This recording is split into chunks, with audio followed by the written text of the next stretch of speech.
The email hit my inbox at 3:17 p.m. on a Friday. The subject line was innocuous enough. Q4 performance compensation review. My heart did that stupid little stutter step it always does. Even after 6 years at Nextech, you'd think I'd be used to it by now. I clicked it open, my eyes scanning past the corporate jargon about synergy and leveraging core competencies. They landed on the number $100.000.00 $100,000 as a bonus on top of my base. A laugh burst out of me, sharp and surprised, echoing in my corner office overlooking the San Francisco skyline. For a second, I just stared. The number didn't look real. It looked like a typo. I'd killed myself this year. Launched the Aura project 3 weeks ahead of schedule. Landed the Evergreen contract. Put in more 80-hour weeks than I cared to count. I'd hoped for a good review, maybe 75, if I was lucky. But this was a thunderclap. My phone vibrated immediately. It was Susan from finance. You saw it. She chirped, not even saying hello. I'm looking at it right now. Is this correct? Susan, there's not an extra zero in there. She laughed. It's correct. Ava, they're terrified you'll get poached by Google. Enjoy it. You earned every penny. I hung up, my palms suddenly damp. $100,000. I leaned back in my chair, the leather creaking. The gray December fog was rolling in over the Bay Bridge, but my office felt bright, charged. Thoughts tumbled over each other. Student loans? Gone. That Roth IRA I'd been meaning to max out? Done. A proper down payment on a bigger place, maybe over in Marin. And then I thought of Michael, my husband, my sweet, handsome, occasionally clueless Michael. We'd been married 3 years, together for 5. He was an architect at a mid-sized firm, passionate about sustainable design, but constantly frustrated by clients who wanted cheap and big over smart and green. Money had been tight, not desperate, but a constant, low-grade buzz of anxiety. His firm's bonuses were a joke, a fancy ham at Christmas. If they were lucky, this money, it could change the texture of our lives, ease the pressure valve. I packed up my things, my movements quick, electric. I didn't tell anyone else. Let the gossip mill churn on Monday. For now, this was mine, ours. The drive home to our cozy bungalow in No Valley was a blur. I kept glancing at the passenger seat where my purse held the secret. I imagined Michael's face, the shock, the disbelief, then that huge, boyish grin that still made my stomach flip. He was in the kitchen when I got home, wrestling with a recipe for some complicated Thai curry. The air was thick with ginger and burnt chili. "Hey, you're early," he said, wiping his hands on a dish towel.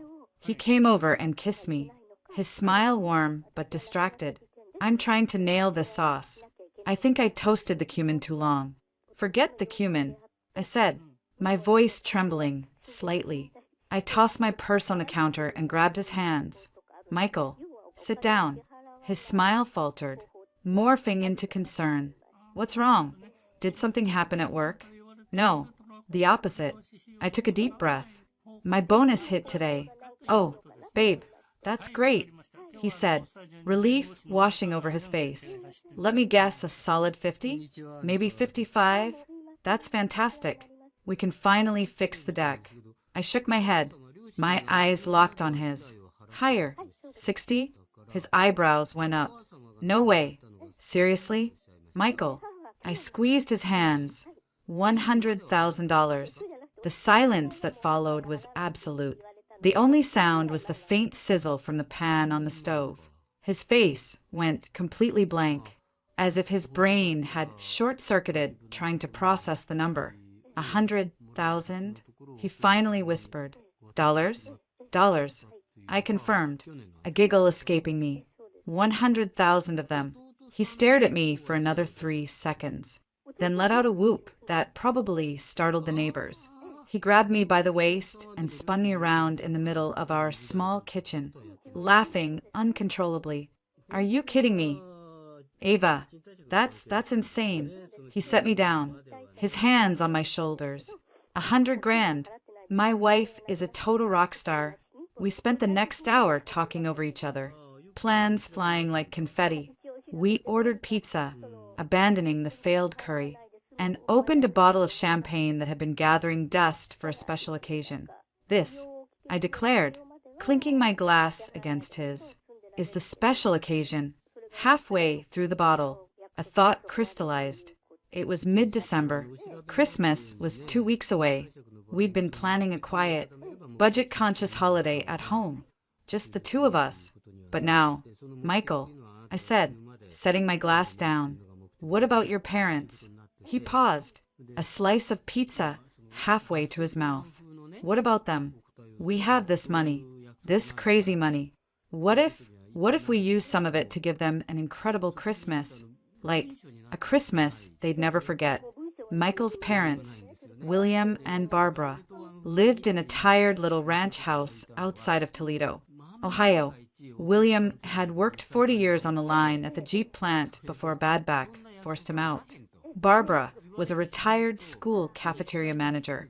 They were salt of the earth people, proud, stubbornly frugal, and still mildly perplexed that their only son had married a California tech girl. Money was a constant, quiet struggle for them. Their last vacation had been a weekend at a Motel 6 in Sandusky to see the Christmas lights. Michael's expression softened. You want to spend it on my parents? I want to spend some of it on family. I corrected gently. We can afford it. What if we flew them out here? No, scratch that. What if we went to them? But made it magical? We could get a huge, beautiful vacation rental somewhere. Lake Tahoe, maybe. A real winter wonderland. We'll get a giant tree, and a feast, and presents the whole 9 yards. I could see the idea taking root in his mind, and with it, a flicker of something else, pride, maybe, the ability to be the provider, the hero for his family. Tahoe at Christmas, they'd love that, he said slowly, a smile spreading. Mom always talks about those old Christmas movies with the big snowy lodges. She'd lose her mind. Exactly, I said, excitement bubbling up. We could make it a whole experience. Fly into Toledo, rent a big, comfy SUV, drive everyone out there. A proper family road trip, ending in a gorgeous cabin. A road trip? He chuckled. With my parents? You know my dad hates driving more than 20 minutes. And my mom will want to stop at every Cracker Barrel from Ohio to Nevada. So we'll stop, I said, laughing. That's part of the fun, the journey, you know, all of us together. He reached across the table and took my hand, his eyes suddenly shiny. You are the most incredible person, Ava. Seriously, after everything they've done for me, to give them this. He shook his head, overcome. Hey, I said, squeezing back. They're my family too. And this year we can actually do something epic for them. Let's say 50,000. His head jerked up. 50? That's half your bonus. And it's more than enough to create a lifetime of memories. The other half goes to boring adult stuff. Loans, savings, all that. But this is for joy. I leaned forward, the plan solidifying as I spoke. We'll book the most amazing rental we can find. For bedrooms, a massive stone fireplace, hot tub on a deck overlooking the lake. We'll get a chef for Christmas dinner. Or hell, I'll cook. We'll fill the place with presents. A really nice watch for your dad. That cashmere set your mom pointed out in a magazine last year, but would never buy for herself. Michael was fully on board now, his earlier hesitation gone, replaced by growing enthusiasm. They're going to freak out. In a good way. Oh man, wait till I tell them. He reached for his phone. No, I grabbed his wrist. Playfully, let's not tell them. Let's make it a surprise. We'll just say we're coming for a visit for the holidays. Then, when we get there, we'll pack them up and tell them we're going on an adventure. His grin was infectious. You're evil. I love it. For the rest of the evening, we were like kids, huddled over my laptop, scrolling through luxury rental sites in Tahoe. We oohed and awed at giant log cabins with vaulted ceilings and game rooms. We debated North Shore versus South Shore. We calculated drive times from Toledo. This one, I said finally, pointing to a stunning modern A-frame in Incline Village. Look at that view. And it has a sauna. Your dad's back would love that.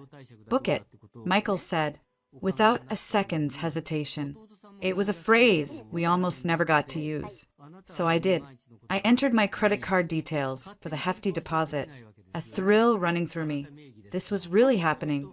Later, as we got ready for bed, Michael wrapped his arms around me from behind, resting his chin on my shoulder as I brushed my teeth. Thank you, he murmured into my hair. You have no idea what this will mean to them. To me, you're amazing.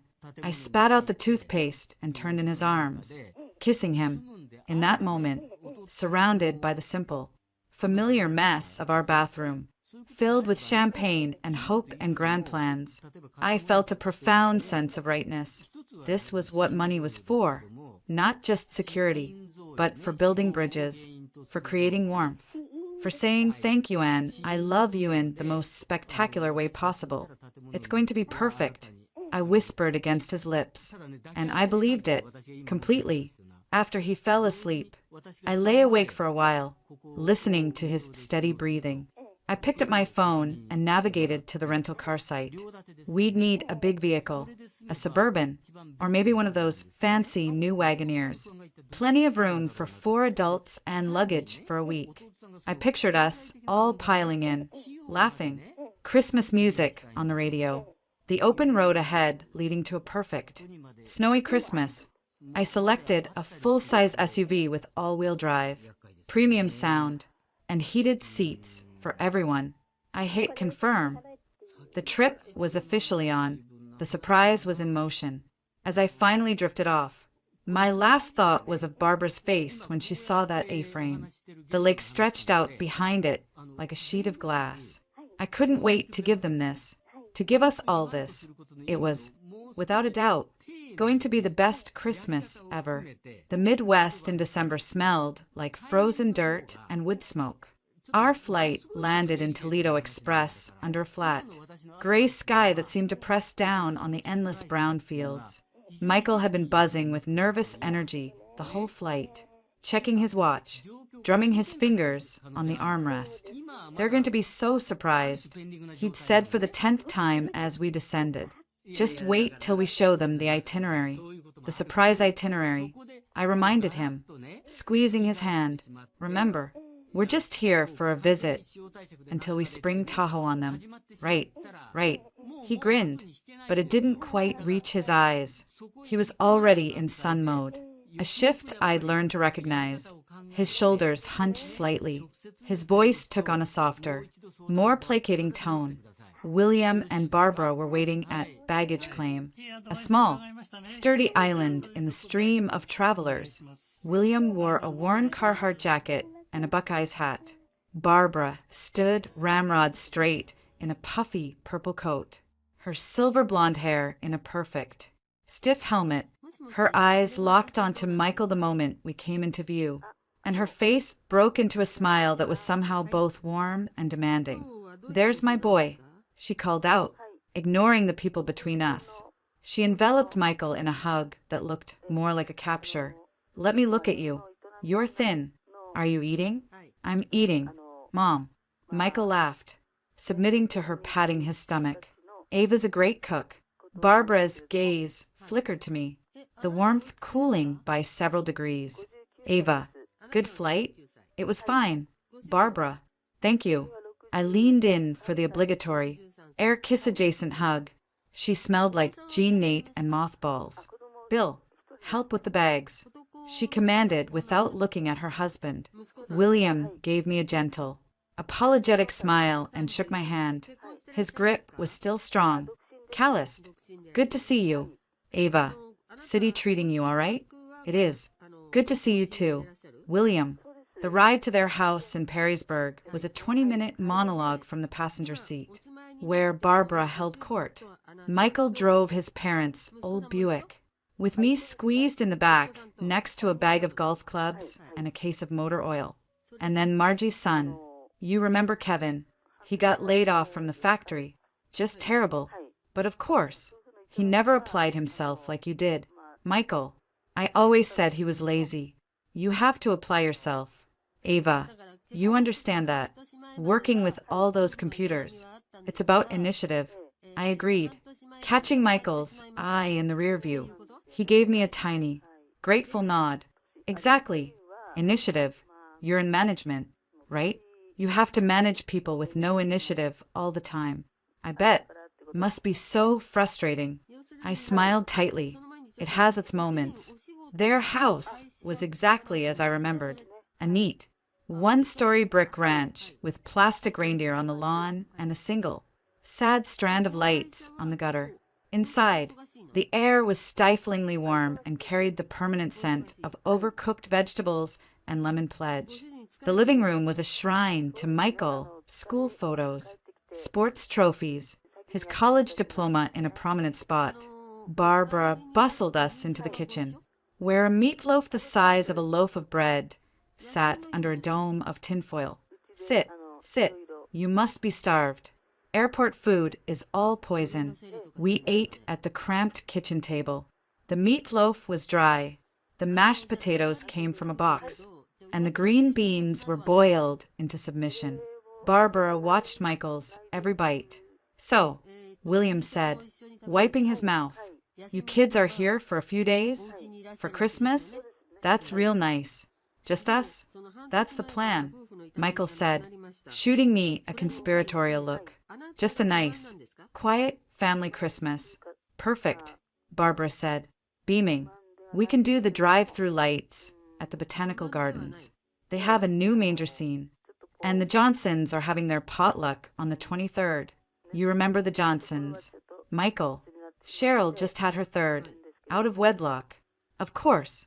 She said the last part with a pointed glance at my still childless womb. I took a sip of water. The anticipation of our surprise was the only thing keeping me going. Just wait, I thought. Just wait until you see the A-frame. Actually, Mom, Dad, Michael began, putting down his fork. I leaned forward. This was it. We were thinking, since we're all together, maybe we could do a little trip. Get out of town for the holiday. Barbara's fork clattered against her plate. A trip? What kind of trip? We have everything we need right here. I know, but Ava had this great idea. Oh, Barbara's laser focus turned to me. What idea is that? I cleared my throat. We thought it would be fun to go somewhere with real snow, make some new memories, maybe rent a big cabin, have a proper Christmas dinner. Rent. William looked alarmed. That sounds expensive. We've got it covered. Dad, Michael said, his voice swelling with pride. Ava just got a huge bonus at work. She wants to treat us, all of us. The silence was immediate and thick. Barbara's eyes narrowed. Calculating. William looked down at his plate. Uncomfortable. A bonus. Barbara repeated slowly. That's generous of you. Ava, it's for family. I said, forcing a smile. We want to do something special. Where exactly is this somewhere with snow? Barbara asked, her tone implying I'd suggested a hut on the moon. Lake Tahoe, Michael announced, unable to contain his excitement any longer. We've already booked an incredible place. A huge house right on the lake. Hot tub, sauna, the works. We'll drive out, make a road trip of it. It's going to be amazing. Drive. William's head snapped up. To Nevada? That's a 3-day drive. Michael, more like 2.5 if we push it. Michael said, undeterred. We'll rent a big SUV. It'll be comfortable. We can see the country. Barbara had gone very still. A road trip. In a rental car. She said the words as if they were synonyms for root canal. Yes, we'll stop at fun places along the way. It'll be an adventure. Michael's enthusiasm was starting to sound brittle in the face of their stony silence. The dogs, Barbara said flatly. Michael blinked. What? Max and Bear. We can't just leave them. Who would watch them? That kennel over in Mommy gave Bear an ear infection last time. I won't do it. An icy trickle of dread started down my spine. The dogs, the two massive, shedding, slobbering Alaska Malamutes who ruled the backyard. I'd completely forgotten about the dogs. Well, Michael faltered. Maybe a house sitter? One of the neighbor kids? Absolutely not. Barbara said, her voice final. They're part of this family. If we go, they go. I saw the plan. Our beautiful, perfect plan. Beginning to crack. Barbara, I said, keeping my voice calm and reasonable. The rental car, it's an SUV, but it's not a school bus. There are 4 of us, plus all our luggage for a week, plus Christmas presents. There just isn't room for 2 large dogs. She fixed me with a look that could have frozen the lake we were supposed to be visiting. Their family. Ava, you said this was a family trip. Or did you just mean your idea of family?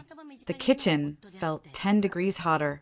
William was studying a crack in the linoleum. Michael looked like a deer in headlights.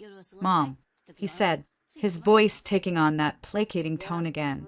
Ava's just being practical. It's a long drive. For everyone. Max and Bear are excellent travelers, Barbara stated, as if issuing a fact from God. They sit quietly. They don't complain. Unlike some people, they're just happy to be included. The dig hung in the air. I felt my cheeks flush. It's not about complaining. It's about physics. There is literally not enough space. Then get a bigger car, she said with a shrug, as if telling me to pick up a different brand of milk. A bigger car would cost a fortune to rent one way across the country. I countered, my patience thinning. And it's not just the car. The rental house has a strict no pets policy. A very strict one. Barbara's lips pressed into a thin, white line. She turned her full attention to Michael, her voice dripping with wounded pride. I see. So this grand, generous gift, it comes with conditions. It's for us. But only if we leave behind members of our family. Is that how they do things in California? Michael, you pick and choose which family members are convenient. Mom, that's not what she's saying, Michael began, but he was floundering. It's exactly what she's saying. Barbara pushed her plate away, her dinner unfinished.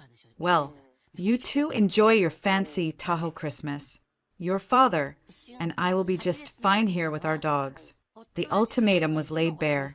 William finally spoke, his voice a quiet rumble.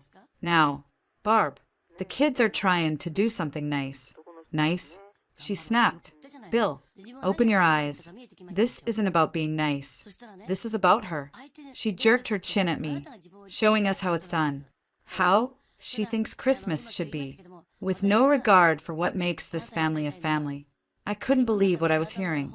My generous, 5-figure gift was being twisted into some kind of power play. I looked at Michael, my eyes pleading. Say something. Stand up for us. For the plan. He ran a hand through his hair. Stress etched on his face. Okay. Let's just all calm down. We'll figure it out. Figure what out? Honey? Barbara asked, her voice suddenly sweet, sensing his weakening resolve. The dog thing. Maybe we can find a different rental? One that allows pets? My jaw nearly hit the table.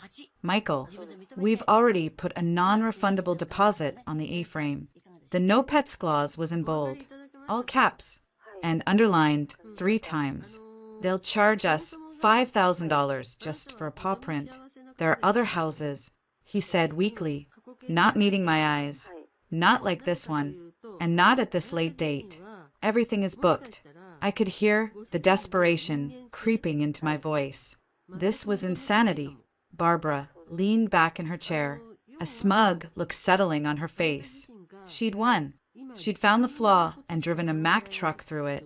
It seems your wife didn't think this through. Michael, a real family woman would have considered all her family. That was it. The condescension, the manipulation, the utter ingratitude. I stood up, my chair scraping loudly against the floor. A real family woman, I said, my voice low and tight. would be thrilled that her son and daughter-in-law wanted to spend a small fortune to give her a magical Christmas, not throw a tantrum because her dogs aren't invited. The word tantrum hung in the air like a gunshot. Barbara's face went pale, then flushed an ugly red. William stared at me, aghast. Michael looked horrified. Ava, he hissed, for God's sake. No, Michael, I'm not going to sit here and be lectured about family by someone who's using hers as emotional blackmail. I turned to Barbara. The trip is to Tahoe, in the beautiful, pet-free house I rented, in the SUV I rented. You are welcome to join us, but Max and Bear are not. I turned and walked out of the kitchen, my heart hammering against my ribs. I heard Barbara's outraged sputter behind me, and Michael's frantic, "Mom, just give her a minute. She's stressed from the trip." I fled to the guest room, Michael's old bedroom, still decorated with baseball pennants and a Star Wars poster. I sat on the edge of the twin bed, shaking. I'd blown it. I'd let her get to me, but the injustice of it was a fire in my chest. I was offering them a dream vacation, and she was holding it hostage for 2 dogs. About 20 minutes later, the door creaked open. Michael slipped in, closing it softly behind him. He looked exhausted. "Well, that went well," he said, attempting a joke that fell flat. "Don't," I said, not looking at him. He sighed and sat next to me on the bed. The springs groaned. "Look, I know she can be difficult." "Difficult? Michael, she's a tyrant, and you just sat there and let her steamroll us. What was I supposed to do?" he asked, his voice rising in frustration. "Yell at my mother? At Christmas? Stand up for your wife, for the incredibly generous thing your wife is trying to do for your family." I stood up, pacing the small room. "You saw what she did. She made me the villain for having the audacity to plan a perfect vacation that didn't center on her dogs. They're not just dogs to her, Ava. They're her companions. Dad's gone all day at the VFW. I'm out here. They're all she has. Oh, spare me the lonely old woman routine." I snapped. "She has your father. She has a whole social club of people who apparently judge unwed mothers together. She has you, who jumps whenever she snaps her fingers." I stopped in front of him. "Why didn't you back me up? We agreed on this. We were a team." He looked up at me, his eyes full of a conflict I didn't fully understand. "It's not that simple. You don't know what it's like. The guilt. She's sacrificed so much for me. This is how she is. We just have to manage her." "Manage her? Michael, I'm not one of your difficult clients. This is our Christmas, our gift, and she's ruining it before it's even started." I took a deep breath, trying to regain control. "The dogs cannot come. It's not feasible. It's not safe for them or for us on a cross-country drive, and it's a violation of our rental agreement. End of story." He was silent for a long moment, his head bowed. "What if we found a kennel along the way? Somewhere reputable? We could drop them off, then pick them up on the way back? Are you listening to yourself? We're going to add kennel stops to our Christmas road trip? That's our solution." I felt the fight draining out of me, replaced by a cold, heavy disappointment. "You're already negotiating with her, and she hasn't even left the kitchen." He didn't deny it. He just sat there, looking at the faded carpet. "I just want everyone to be happy." The old, cliched words hung in the air. In that moment, I realized a terrible truth. In Michael's world, everyone didn't include me. My happiness was supposed to be a given, or at least secondary to the delicate ecosystem of his birth family. "Well," I said, my voice hollow, "good luck with that." I started unpacking my toiletries, my back to him. The silence stretched, broken only by the sound of Barbara clattering dishes in the kitchen with unnecessary force downstairs. "I'll talk to her in the morning," Michael said finally, standing up. "When she's calmed down, we'll work it out. Ava, it's going to be fine." He said it like he was trying to convince himself. He kissed the top of my head and left the room, closing the door softly behind him. I stared at my reflection in the dark window. Outside, a light snow had begun to fall, dusting the plastic reindeer.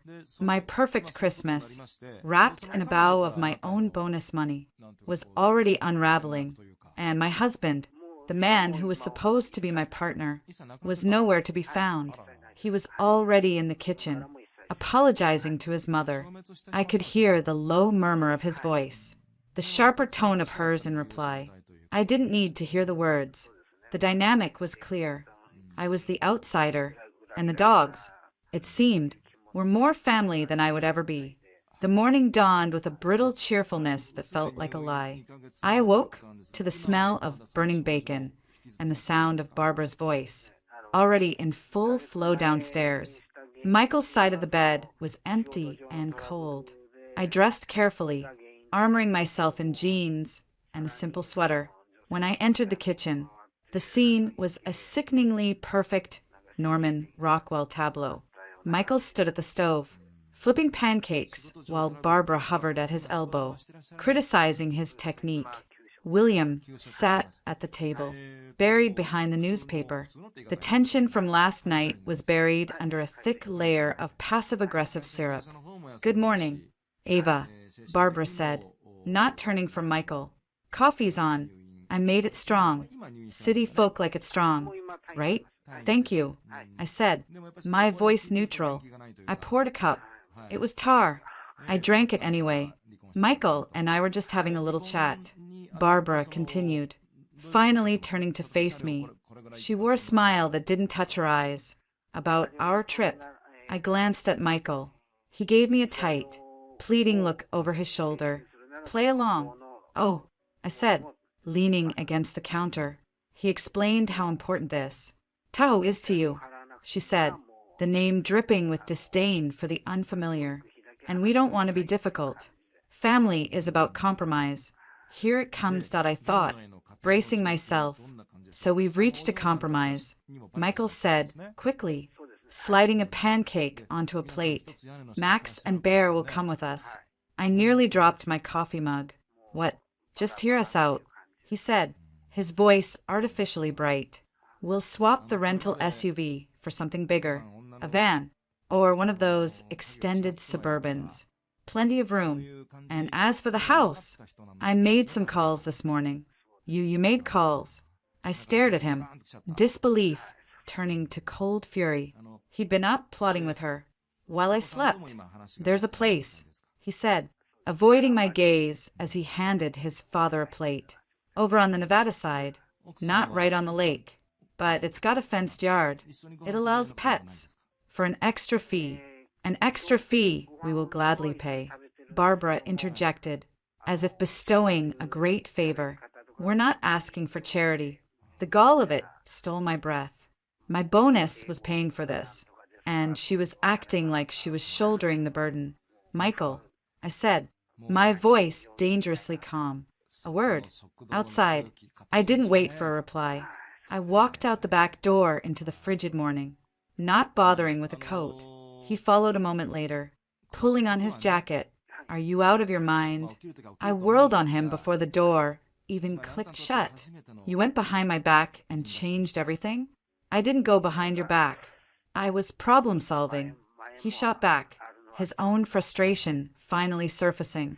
"You left me in an impossible situation last night. Ava, what was I supposed to do? Let Christmas be ruined? I ruined it? By wanting to follow the rules of the rental I paid for? By not wanting to drive across the country in a zoo? They're just dogs, Ava. Too old. Sleepy dogs. They'll curl up and sleep the whole way." He ran a hand through his hair. "This is what you don't get. This is how you deal with my mom. You give a little. You find a workaround. You don't just draw a line in the sand and scream, 'My way,' or 'the highway.'" "I am offering the literal highway," I hissed, keeping my voice down, "to a luxury vacation. And she is moving the goalposts because she can. And you're letting her. What's the big deal?" He exploded. "So we get a different house. So we get a bigger car. The point is we're all together. Isn't that what you wanted?" "I wanted the trip wetland. The house I picked out. The one with the view and the sauna for your dad's back. Not some Some pet-friendly shack with a chain-link fence. It's not a shack, he said defensively. It has 3 bedrooms. It's fine. It's a downgrade. In every sense. I hugged myself against the cold, shaking with more than just the temperature. You canceled my booking? I put a hold on the other place, pending your approval. He looked at me, pleading. Come on, Ava. This is my Christmas present to you. A peaceful family holiday. Just let this one go. For me, the ultimate weapon. The plea that turned me from a wronged partner into the unreasonable obstacle to his happiness. I looked at his face, so earnest, so desperate for me to just give in and make his life easier. The man who'd spun me around the kitchen in joy just days ago was gone, replaced by this stressed stranger, prioritizing his mother's comfort over mine. The fight drained out of me, leaving a hollow, icy feeling. What was the point? I could scream and cry and demand my way, and I'd still be the villain. I'd still be the high-maintenance city girl who didn't understand family. And I'd be alone. Fine, I said, my voice flat. Do whatever you want. Michael, it's your family. You handle it. His shoulders slumped in relief. He misread my surrender for acceptance. Thank you. He breathed, reaching for me. You'll see.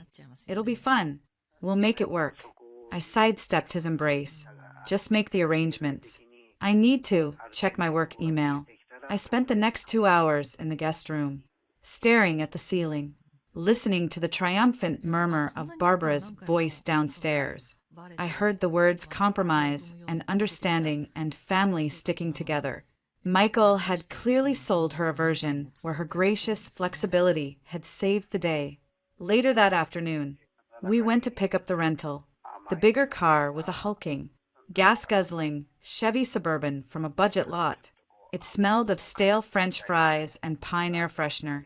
The back seat, once imagined for luggage and Christmas presents, was now a solid wall of dog. See, Barbara said, patting the enormous, panting head of Max, who was already shedding white hair onto the gray upholstery. Plenty of room. They're so well behaved. Bear, the other Malamute, let out a low whine and drooled a long strand of saliva onto the center console. They just need to settle, Michael said, too cheerfully. He had loaded our luggage, mine, his parents, into the very back, cramming it in with force. My beautiful weekender bag was crushed under a duffel bag of what smelled like dog food. Where do I sit? I asked quietly. Michael blinked. What? The back seat is full of dogs. The way back is full of luggage. Where do I sit? There was an awkward silence. William cleared his throat. I suppose you could sit up front with Michael. Dear, Barb and I can take the middle. Nonsense, Barbara said, climbing into the passenger seat with a proprietary air. My hips can't handle the back. I need the legroom. Ava's young and slim. She'll be fine. So, that was that. I was relegated to the cramped, sticky middle seat between William and a mountain of dog bedding. My knees jammed against the back of Barbara's seat. The dogs, settling, promptly took up all available foot space. All set? Michael asked, adjusting the rear-view mirror. He caught my eye in it. His expression was a mixture of apology and impatience. Don't make a scene. Just drive, I said, looking out the window. The first 4 hours were a special kind of hell. Barbara controlled the radio, flipping between evangelical talk radio and staticky country stations. She commented on Michael's driving, the traffic, the ugly, flat scenery. The dogs shifted constantly, pressing their heavy, warm bodies against me. Their smell, a mixture of wet fur and kibble, filling the enclosed space. My lower back began to ache. So, Ava, Barbara said, turning halfway in her seat as we merged onto the interstate. Michael tells me your bonus was quite substantial. You must be very important at your little computer company. It's a tech firm. Mom, Michael said, a weak defense. Of course. And what is it you manage again? The programmers, project managers, and software engineers. I said, My tone clipped. And they just give you that much money? For managing? Must be nice. William managed dozens of men on the line for 40 years. Never got a bonus like that. Just a gold watch and a bad back. William shifted uncomfortably next to me, but said nothing. It's a different industry. Barbara, I said, I'll say, all that money for pushing papers seems a bit disconnected from real work, doesn't it? I felt Michael tense in the driver's seat. He said nothing. The coward. It requires a specific skill set, I said, digging my nails into my palm. Like any job. Oh, I'm sure, she said, her tone implying she was sure of the opposite. She turned back around. Mind the speed limit. Michael, I saw a state trooper back there. We stopped for lunch at a roadside diner that Barbara insisted on because it looked clean. As we slid into a sticky booth, my phone buzzed. A text from my friend Chloe back in San Francisco. How's the family adventure? Send pics of the snowy wonderland. I almost laughed out loud. I typed back, my thumbs flying. Adventure is one word for it. Currently in a diner that smells like deep-fried regret. Listening to my MIL explain why tech jobs aren't real work. Dogs have taken over the car. Send help. 3 dots appeared immediately. Oh, honey, the bonus trip of doom. Stay strong. Remember, you're a goddess and she's a troll who lives under a bridge in Ohio. I smiled for the first time all day. Needed that. Talk later. Everything okay? Michael asked, noticing my phone. Just Chloe, I said, locking the screen. Your little friend from the city? Barbara asked, not looking up from the laminated menu. The one with the colorful hair? She's a senior graphic designer. I said, Hom. The sound was a masterpiece of dismissal. After lunch, Barbara declared she needed to sit up front for a while to settle her stomach. This meant I was now wedged in the middle seat, next to William, with Bear's head in my lap, drooling onto my jeans. The air was thick with a fog of dog breath and Barbara's rose-scented perfume. I must have dozed off, my head lolling against the window, because I was jolted awake by the sound of Michael's voice, low and slightly muffled from the front seat. We were at a gas station. Barbara and William had gotten out to use the restroom. I know, Mom, I know, Michael was saying. He had his phone to his ear, turned away slightly. He thought I was still asleep. It's just for a week. Try to be nice. Okay, for me. I know she can be difficult.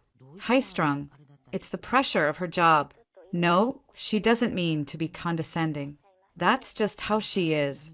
Yeah, I'll handle it. Love you too. He ended the call. Not with his mother. Barbara was in the bathroom. This was someone else. The she he was discussing so patronizingly was me.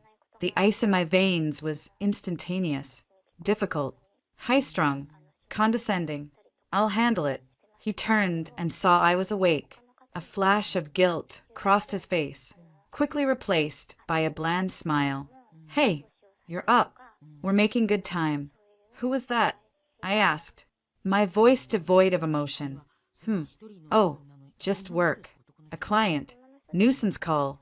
He busied himself with the gas pump. Liar, the word screamed in my head. I'd heard the tone. It was intimate, familiar, not a client.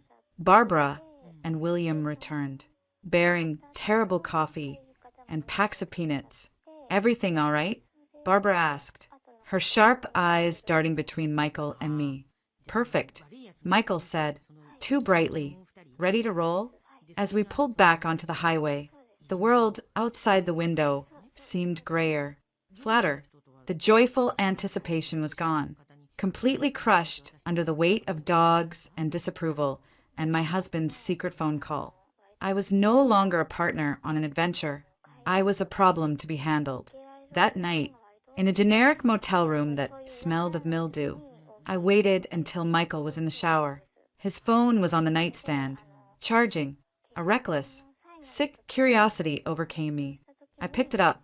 It was locked, but the notification pane showed a text from a contact, saved as C. Can't wait to hear all about it. Drive safe. Thinking of you. EXO. The message had come in an hour ago. My blood turned to sludge. C. Who was C? The client? The person he'd been complaining about me to? The shower stopped. I put the phone down exactly as I'd found it, my hands trembling, when Michael emerged, towel around his waist. I was pretending to read a magazine. You okay?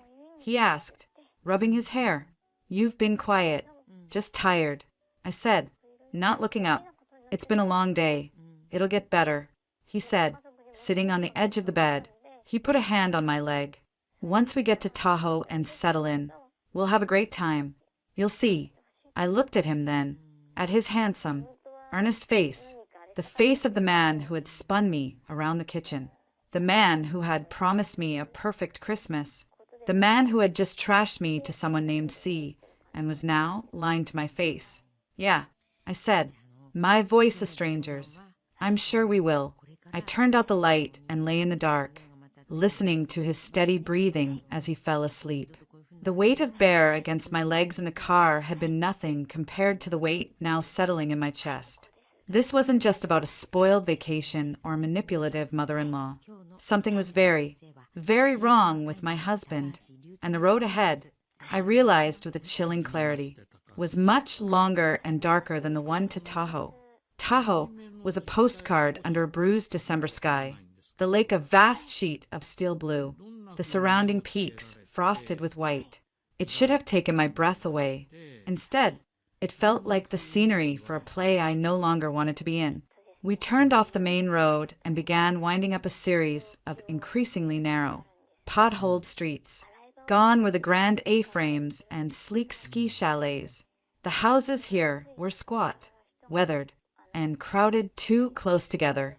Are you sure this is the right address? I asked, my voice tight as Michael navigated a patch of black ice. GPS says it's just up here, he said, not meeting my eyes. Barbara leaned forward, peering through the windshield. It's very woodsy. We pulled into the gravel driveway of a boxy, brown-sided house that looked like it had been built in the 1970s and never updated. The fenced yard was a patch of dirt and pine needles surrounded by chain link. A rusty propane tank leaned against the side of the house. The promised view was of the neighbor's identical brown house and a cluster of overflowing dumpsters. My stomach sank. This was the compromise. Well, here we are, Michael announced, a false heartiness in his voice. Home for the holidays. Charming, Barbara said, in a tone that suggested the opposite. William just grunted, easing his back out of the car. The dogs exploded from the vehicle, barking and straining at their leashes. Thrilled to be free, they immediately began sniffing the fence line, marking their new territory. The inside was worse. It smelled of damp carpet and stale cigarette smoke. The furniture was a collection of mismatched, sagging pieces. The stone fireplace I dreamed of was a cheap, fake log gas insert. The hot tub on the deck was a small, inflatable pool covered with a tarp and a layer of grimy snow. I stood in the middle of the living room, my suitcase at my feet, unable to speak. This was what my $50,000 had bought. This damp, depressing shack. I'll get the luggage, Michael said, brushing past me quickly, unable to bear my silence. Barbara walked through the kitchen, opening cabinets. Well, it's cozy. And look, honey, they have a percolator. None of those fancy espresso machines. She said it as if this were a point in the house's favor. I found my voice. It came out quiet and dead. There's no sauna. Michael paused in the doorway, arms full of bags. What? You said you found a place with a sauna. For your dad's back. There's no sauna here. He had the decency to look ashamed. I must have been mistaken. But there's a heating pad in the master bathroom. I saw it. A heating pad. A $5 drugstore item. In lieu of the therapeutic sauna suite I'd specifically booked. The rage was cold. Hardball in my throat. I turned and walked down the narrow hallway, finding the smallest bedroom. It had a twin bed and a dresser with a missing drawer. I closed the door and leaned against it, squeezing my eyes shut. I could hear them in the living room. "She's just tired from the drive," Michael was saying, his voice muffled. "Seems a bit ungrateful, if you ask me," Barbara replied, not bothering to lower her voice. "A free vacation in the mountains. Some people would be on their knees with thanks." I took out my phone. No service. Of course not. The final touch. Dinner that night was a silent, tense affair. I'd offered to cook, but Barbara had taken over the kitchen, proclaiming the pans filthy and insisting on boiling everything for sanitation. We ate overcooked pasta with Jared sauce at a rickety table. "So, what's the plan for tomorrow?" William asked, pushing food around his plate. "We could drive into town." Michael suggested, "Look at the shops. Maybe go for a walk by the lake." "The dogs need a long walk first," Barbara stated. "They've been cooped up. We'll need to find a trail." I saw a path behind the houses. William offered. "Perfect." Barbara turned to me. "You'll join us, won't you? Ava, get some fresh air. It'll improve your mood." "I have some work emails to catch up on." I lied. "I need to find a spot with service." Barbara's lips pursed. "On Christmas vacation. That company owns you, doesn't it?" "Michael, you should talk to her about work-life balance." "Mom." Michael sighed, a warning in his tone that had no effect. "I'm just saying, a family needs a mother who's present, not always tied to a screen." She gave me a sugary smile. "But you modern girls have it all figured out." "I'm sure." I dropped my fork. It clattered loudly on the cheap plate. "You know what, Barbara? You're right. I should be more present." I stood up. "So present, in fact, that I'm going to be present in my room, away from you. Enjoy the rest of your sanitized dinner." I didn't wait for a response. I walked out, the shocked silence behind me more satisfying than any retort I could have made. Later, as I lay on the lumpy twin bed in the dark, I heard the floorboards creak outside my door. A soft knock. "Ava." Michael's whisper. I didn't answer. He slipped inside, closing the door. He sat on the edge of the bed. "You embarrassed her," he said, his voice low and accusing. I laughed. A short, harsh sound in the dark. "I embarrassed her?" She spent the last 3 days systematically dismantling me, and this trip. "And you're worried about her feelings?" "She's my mother, and she's a guest. So am I." I sat up. "Or did you forget that? I'm the one funding this fiasco. And for what, Michael? So I could be insulted, ignored, and relegated to the dog seat in a car that smells like a kennel? Keep your voice down," he hissed. "Or what? She'll think less of me." I was shaking now. "This house is a dump. You lied to me. You promised a sauna. You promised a view. You promised we'd make it work. This isn't working. This is a punishment. It's a house. Ava, it has a roof and heat. Why does everything have to be so perfect with you? So Instagram ready? Can't you just be happy we're all together?" The shift was breathtaking. My legitimate hurt was now my flaw, my need for perfection. My generosity was now a transactional demand for a specific aesthetic. "This isn't about Instagram," I said, my voice trembling with fury. "This is about respect. You didn't respect our original plan. You don't respect my money. And you clearly don't respect me enough to stand up for me when your mother takes shots across my bow every 5 minutes. She doesn't mean it like that. That's just how she is. You're too sensitive. Too sensitive." I repeated the words, tasting their bitter familiarity. "That's your answer for everything, isn't it? I'm too sensitive. I'm too demanding. I'm too much. Maybe the problem isn't me, Michael. Maybe it's you, and your complete inability to have a spine where your mother is concerned." He stood up, his silhouette rigid in the dim light. "I'm not doing this. I'm not having a fight with you in my parents' vacation house 2 days before Christmas." "My vacation house," I corrected, my whisper a shout. "Bought with my money." And they're not your parents' guests. They're mine. Or they were supposed to be. Before you handed them the keys and made me the help. You know what? Fine. You want to be miserable? Be miserable. But I'm going to try and have a nice Christmas with my family. He turned and left, closing the door with a soft but definitive click. The word echoed in the dark room. Family. I was clearly not included in that definition. Not when it mattered. The next day, Christmas Eve, dawn bright and cold. I avoided everyone, taking a long walk by myself down to the public beach. I finally got a bar of service and called Chloe. Get me out of here, I said the moment she answered, my voice breaking. Oh, honey, it's that bad? I gave her the abridged version. The dogs, the car, the shack, Barbara's jabs, Michael's betrayal. He called you too sensitive. Chloe seethed. The man who cries during car commercials? Please. And the secret phone call.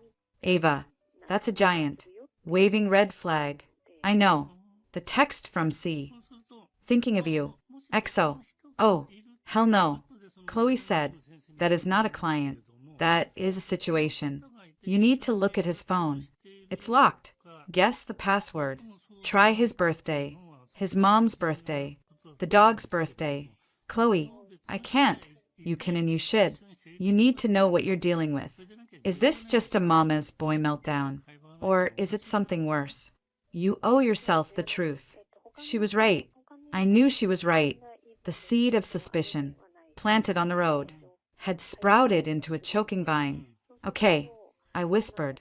Okay, stay strong, she said. And listen, if you need to bail, you bail. You get on a plane and come home. Your bonus bought that house, not a prison sentence. When I returned to the house, the mood was forcibly festive. Michael had gone into town and bought a scrawny, overpriced tree that was leaning badly in a stand too small for it. Barbara was draping it with tinsel from a dusty box she'd found in the closet. There you are, Michael said, a strained joviality in his voice. We're decorating. Come help. I forced myself to participate, hanging baubles with a numb detachment. Barbara played carols on a tinny portable radio. William dozed in an armchair. The dog snored at his feet. It was a parody of Christmas cheer. That evening, Barbara insisted on a traditional Christmas Eve dinner, which meant a dry, overcooked turkey breast, canned cranberry sauce that still had the ridges from the can, and lumpy mashed potatoes from a box. She beamed as she set it on the table, as if presenting a feast at the Ritz. Isn't this nice? She said, looking around. All of us together. Simple. No fuss. I caught Michael's eye. He gave me a small, pleading smile. See? It's fine. I looked away. After dinner, we exchanged gifts. I had brought thoughtful, expensive presents, cashmere gloves, and a fine leather wallet for William, a gorgeous silk scarf and a necklace from a local San Francisco jeweler for Barbara, a state-of-the-art smartwatch for Michael. The gifts from them to me were a study in contrast. A world's okayest daughter-in-law mug from Barbara, a pair of garish, itchy-looking knitted socks from William, and from Michael, a gift certificate for a spa day.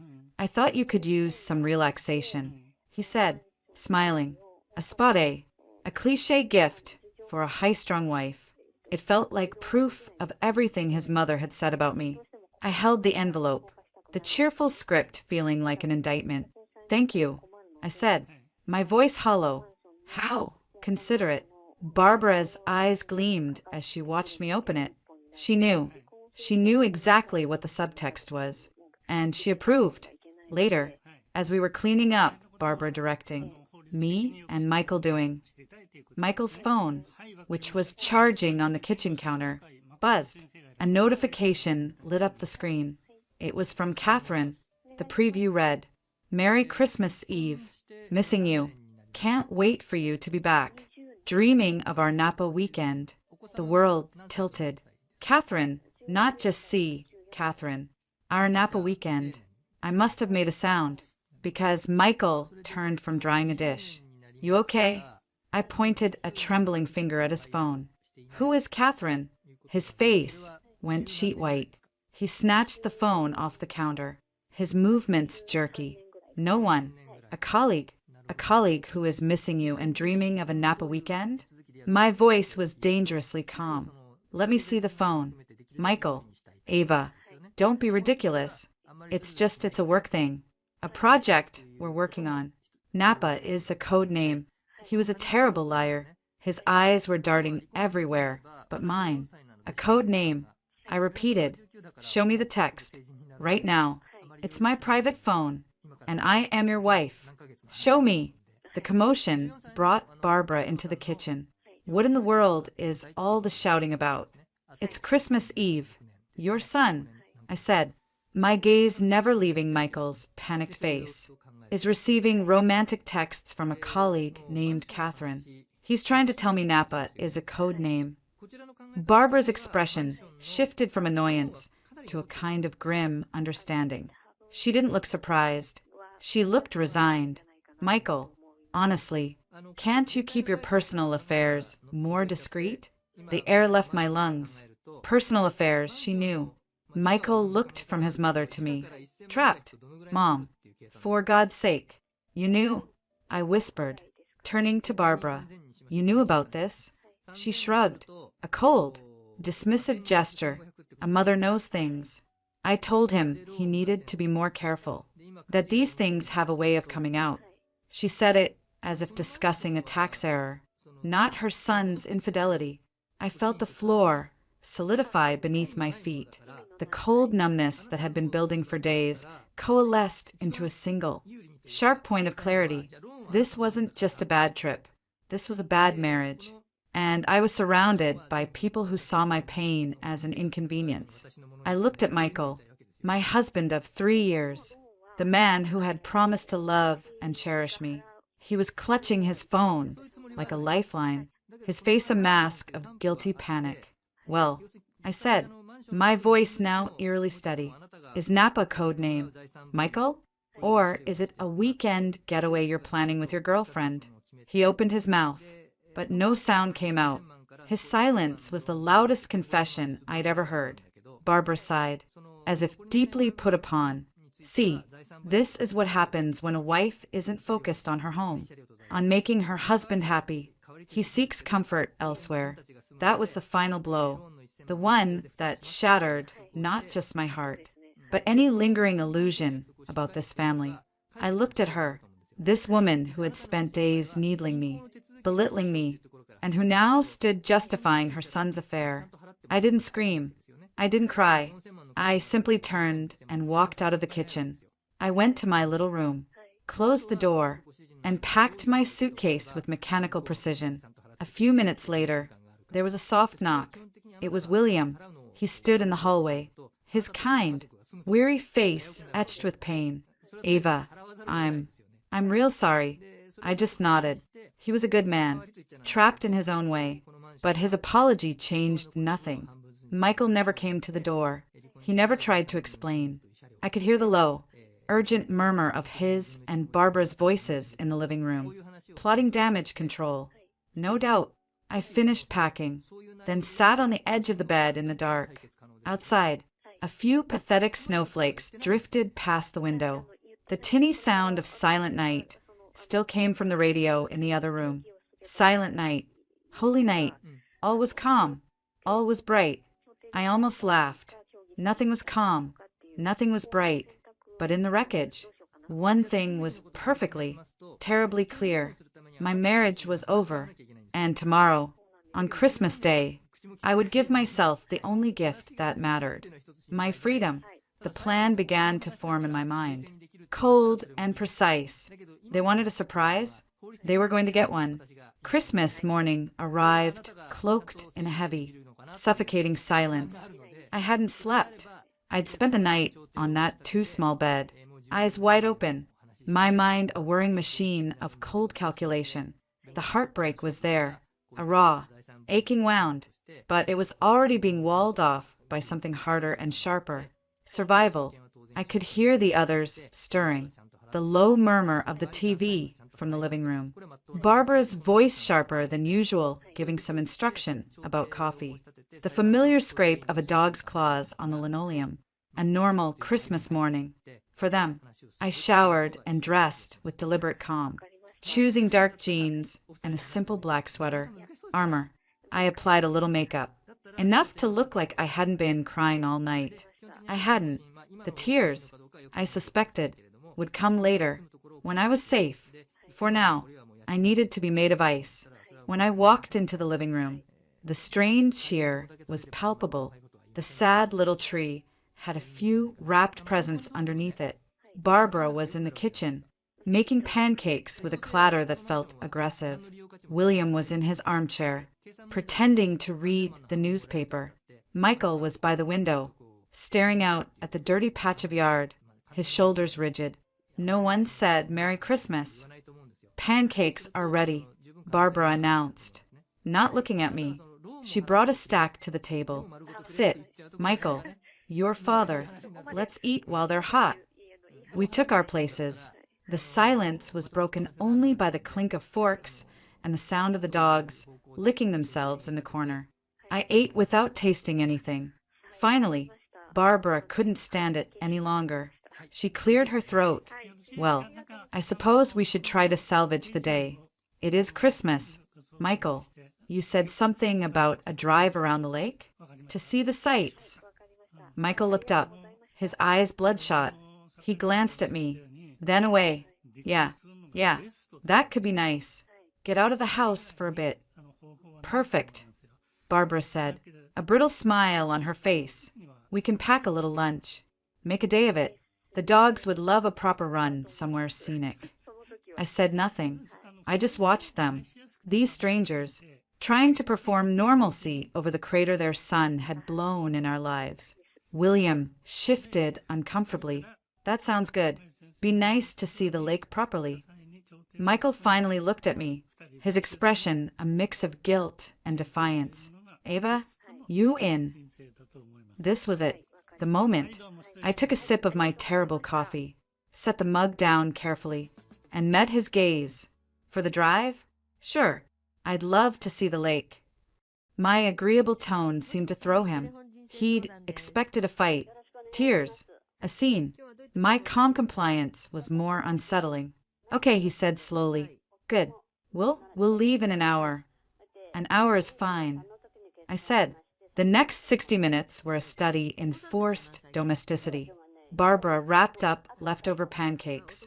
William dug out a thermos. Michael moved around with a nervous energy, checking tire pressures, filling water bowls for the dogs. I went to my room, took my suitcase from where I'd hidden it in the closet, and slid it under the bed. I wouldn't need it today. Then I retrieved the small, expensive leather duffel I'd brought for overnight stops, my toiletries, a change of clothes, my laptop, my most important documents, and the envelope with the printed out itinerary and reservation confirmations for the original A-frame. I placed it by the front door, next to my purse. No one commented on it. Finally, we were ready to go. We filed out to the big, ugly Suburban. The routine was now familiar. Barbara commandeered the front passenger seat. William helped the dogs, Max and Bear, clamber into the back seat, where they immediately began to shed and drool, claiming the entire bench. Michael stood by the driver's door, keys in hand. All right, let's load up. William climbed into the middle seat, next to the mountain of dog bedding Barbara had insisted on bringing. I stood by the open rear passenger door, looking at the space, or lack thereof. The two massive dogs took up every inch of the bench. William was crammed into the middle, his knees already up. There was literally no physical space for another human being. Michael finished putting the cooler in the back and came around. He saw me standing there. He saw the dogs. He saw his father squished between them. A flicker of understanding crossed his face, followed by a desperate, willful ignorance. Okay, all set, he said, clapping his hands together. I didn't move. Where would you like me to sit? Michael. He blinked. What? I gestured into the vehicle. The back seat is full of dogs. The middle seat is occupied by your father. The front seat, I said, my gaze flicking to Barbara, who was pointedly adjusting the mirror, is taken. Where exactly am I supposed to go? An awkward silence descended. William looked down, embarrassed. The dogs panted, oblivious. Barbara let out a long-suffering sigh. Oh, for heaven's sake, Ava, there's room. You're a tiny thing. Just squeeze in next to your father-in-law. The dogs will move over. I looked at the solid wall of fur. They would not move over. They were 120-pound creatures of habit who had claimed their territory. Michael's face tightened. Come on, honey, don't make this a thing. Just get in. We'll make it work.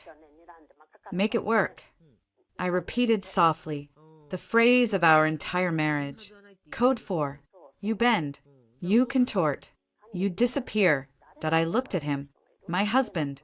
The man who had promised to put me first. The man who had betrayed me.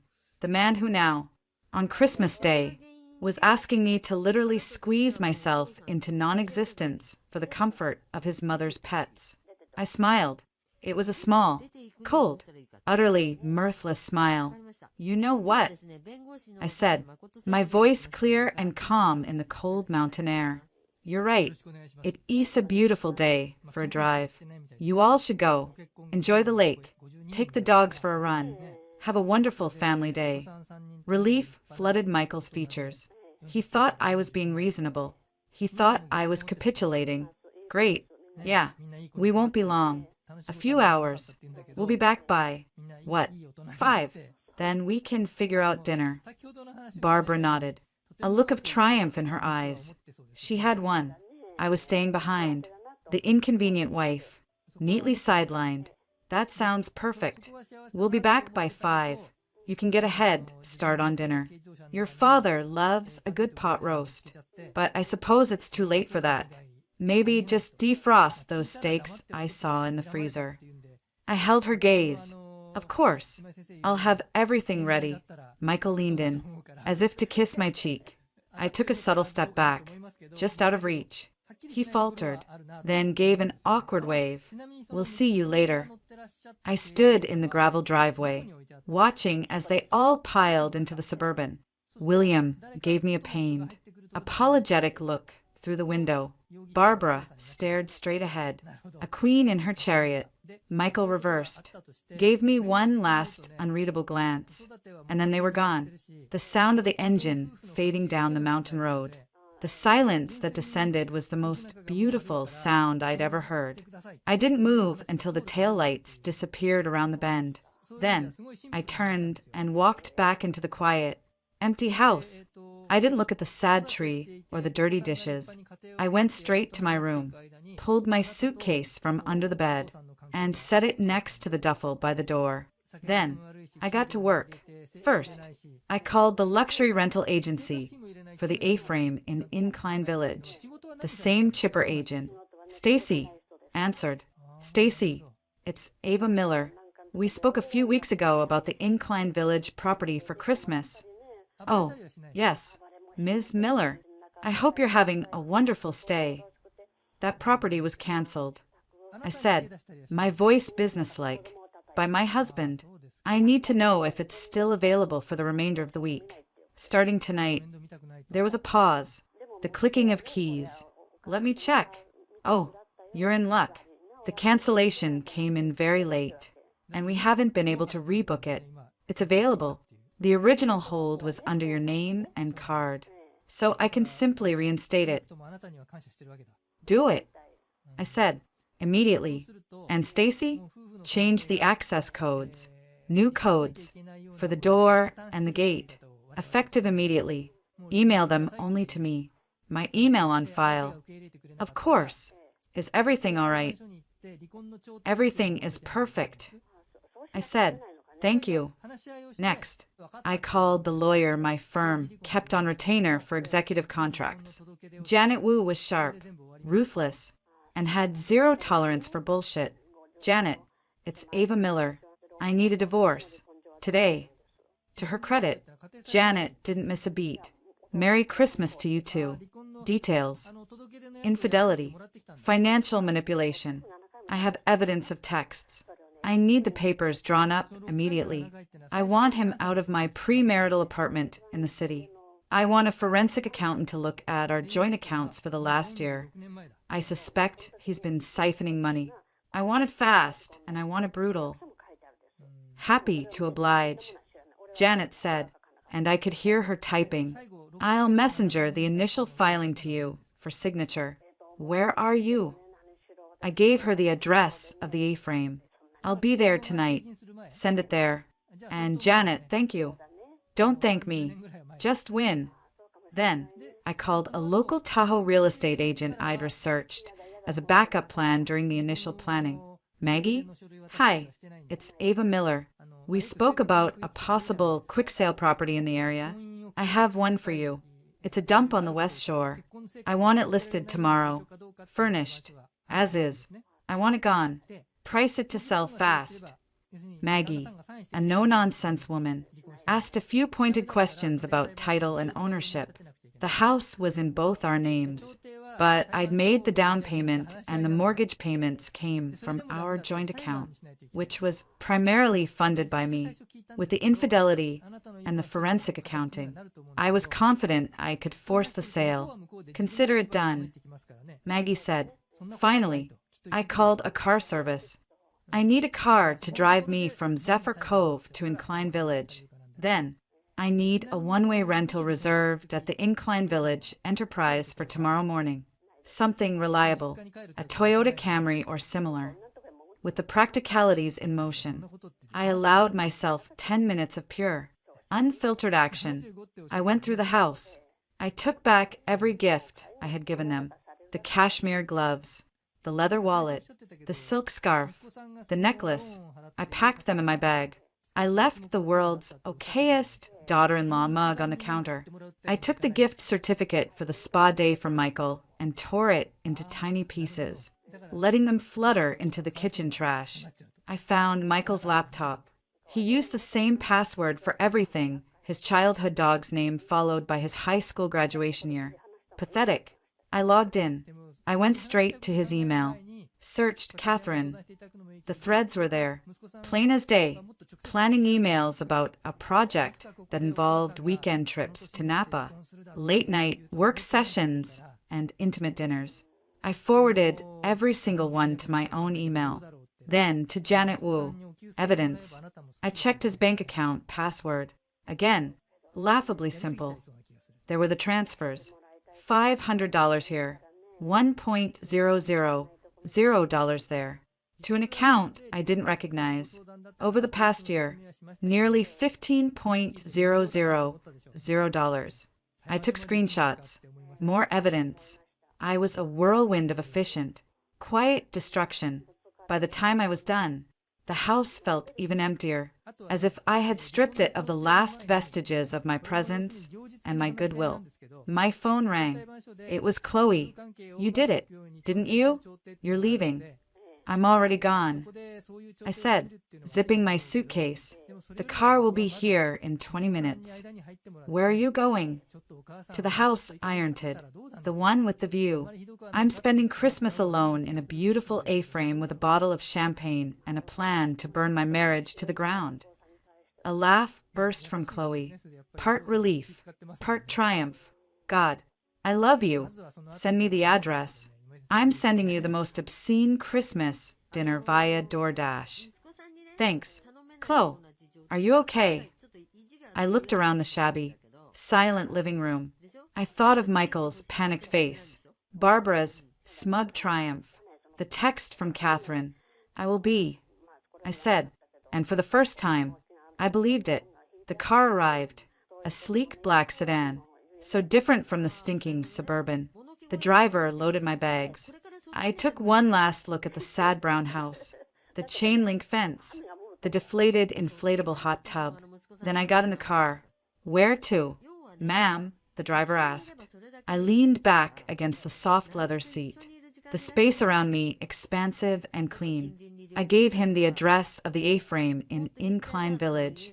As we pulled away, I took out my phone. I texted Michael, "Hope you're enjoying the drive. The view from the back seat must be breathtaking. When you get back, don't wait up for me, and don't bother with dinner. I've lost my appetite. We'll talk when you get home. P.S. Tell Catherine I said Merry Christmas." I hit send. Then I turned off my phone. I watched the majestic, snow-covered landscape of Lake Tahoe Stream past the window, the afternoon sun glinting on the deep blue water. For the first time in days, I took a full, deep, unencumbered breath. The seat beside me was empty. It was the most spacious, comfortable feeling in the world. The A-frame was a silent, soaring cathedral of wood and glass. The realtor, Stacy, had left the lights on and the thermostat cranked, and the place welcomed me with a warmth that felt almost sentient. The air smelled of pine and clean linen through the floor-to-ceiling windows. Lake Tahoe stretched out like a vast, dark mirror under a sky bleeding with the last streaks of a violet and orange sunset.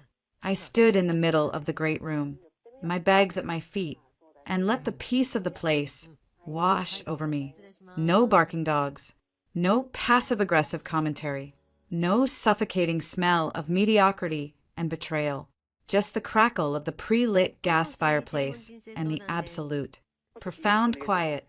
My phone, turned back on after the drive, had exploded. Missed calls from Michael, his parents, even a few from William's number. A torrent of texts. "Ava, where are you? What do you mean, tell Catherine? That's not what you think.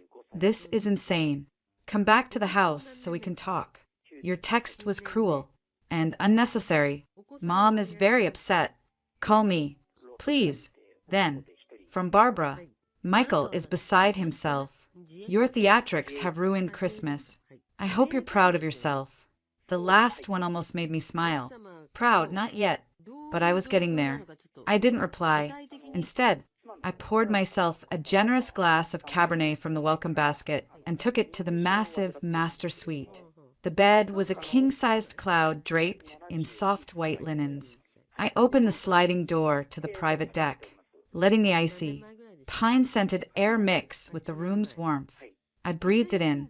This was what my money had bought. This peace, this beauty, and I had been willing to share it. No more. I fired up my laptop and got to work. Janet Wu had already emailed. The initial divorce filing was attached to cold, brutal document that used phrases like irreconcilable differences and marital misconduct. I signed it digitally, my finger steady on the trackpad. There was no hesitation, only a clean, surgical finality. I emailed it back. Then, I drafted my own email. To Michael. "Michael, by now you've seen the text. There's nothing to discuss. I've retained counsel. Janet will be in touch. You are not to return to the apartment on Filbert Street.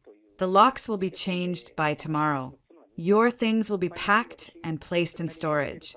You'll receive the details and an invoice. The joint accounts are frozen, pending forensic accounting. I suggest you use your personal funds. Do not contact me unless it is through my lawyer. Any further communication will be considered harassment. The vacation is over. So is our marriage. Ava." I read it twice. It was clinical. It was merciless. It was perfect. I hit send.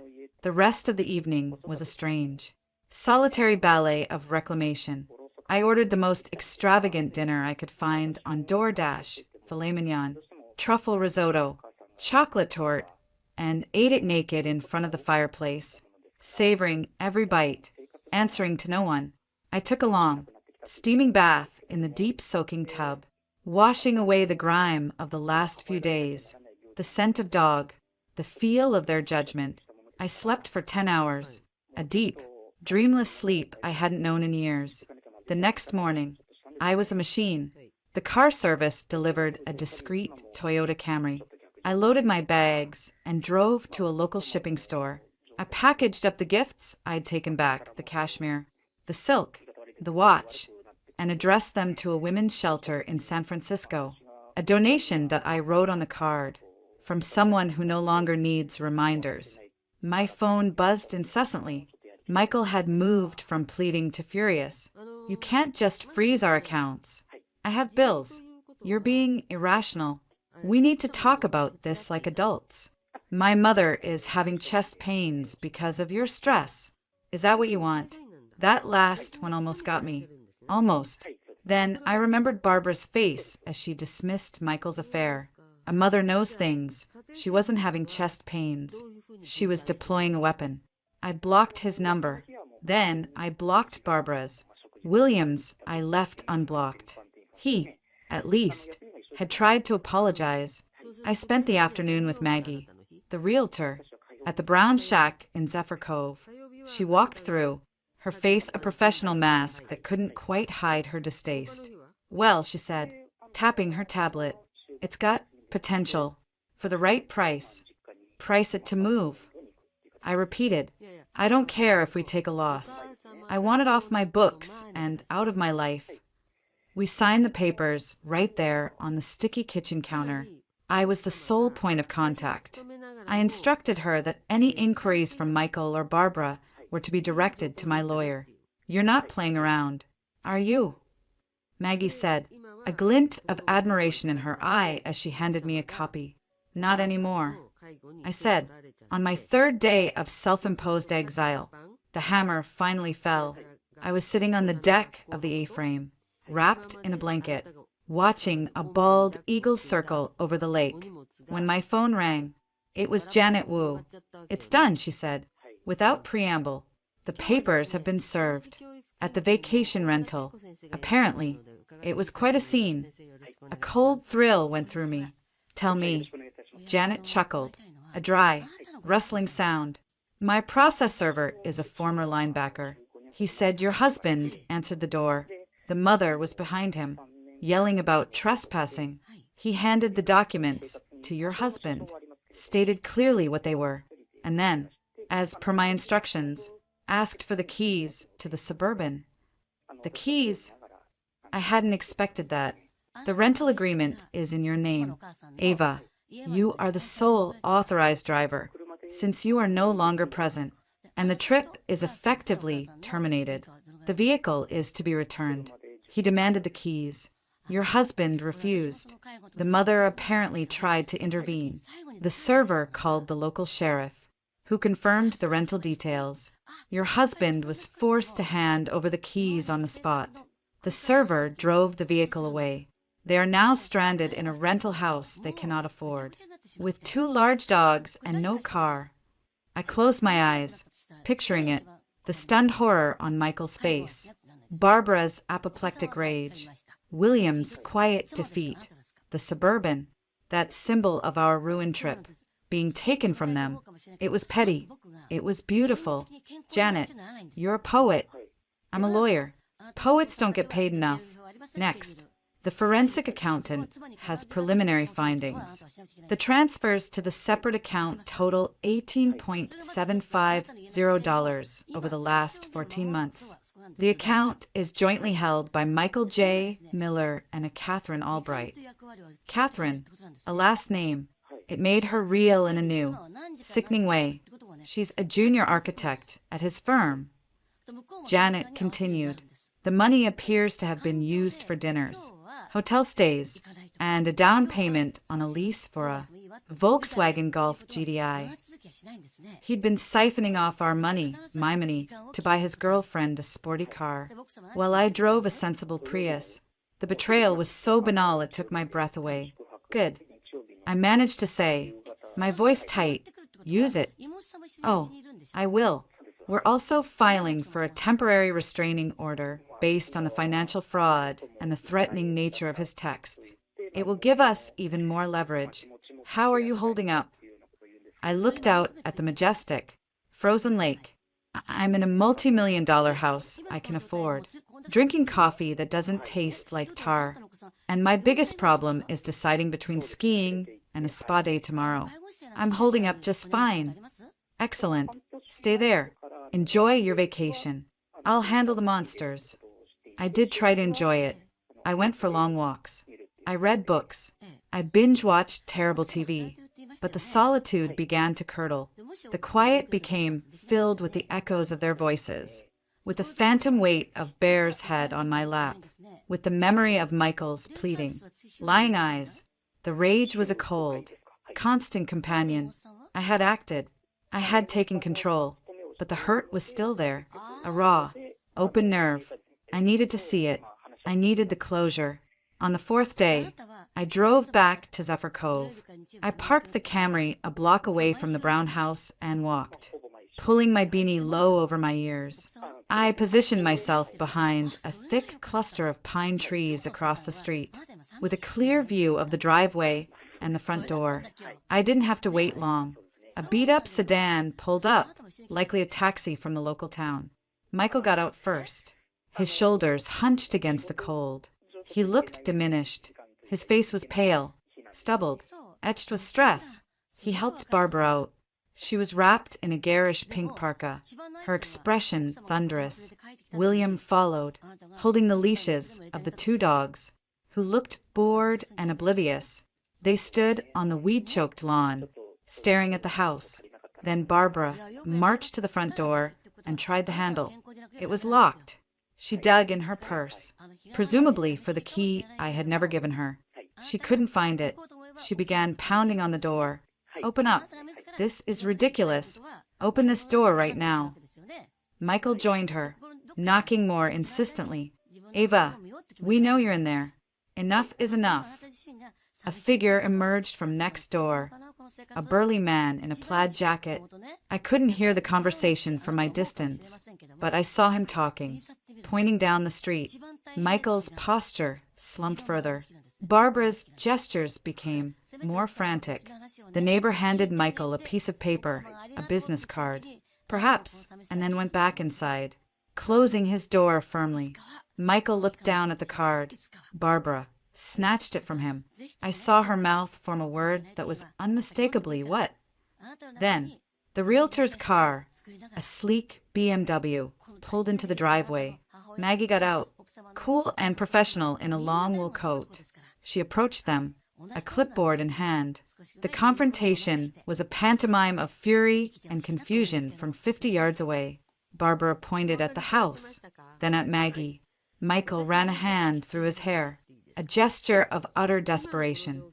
William just stood by the taxi, head bowed, the dogs pulling him toward an interesting-smelling bush. Maggie remained impassible. She spoke calmly, gesturing to the for sale sign that was now staked in the frozen front yard. I saw her hand Michael another set of papers, the listing agreement. No doubt, his head snapped up. He looked from the papers to the house, then scanned the street, as if hoping to see me materialize. Barbara was not calm. She took a step toward Maggie, her finger jabbing the air. Maggie didn't flinch. She simply took a step back, held up a hand, and said something that made Barbara freeze. Then Maggie turned, got back in her car, and drove away, leaving the three of them standing in the driveway like shipwreck survivors. It was then that I saw it, the moment of true, unfiltered collapse. Michael's knees seemed to buckle. He sank down onto the cold front step, dropping his head into his hands. Barbara stood over him, her mouth moving rapidly, but he wasn't listening. He was shaking, from the cold, from the rage, from the sheer, utter defeat. William walked over and put a hesitant hand on his son's shoulder. Michael shrugged it off violently. Barbara turned her fury on the house itself.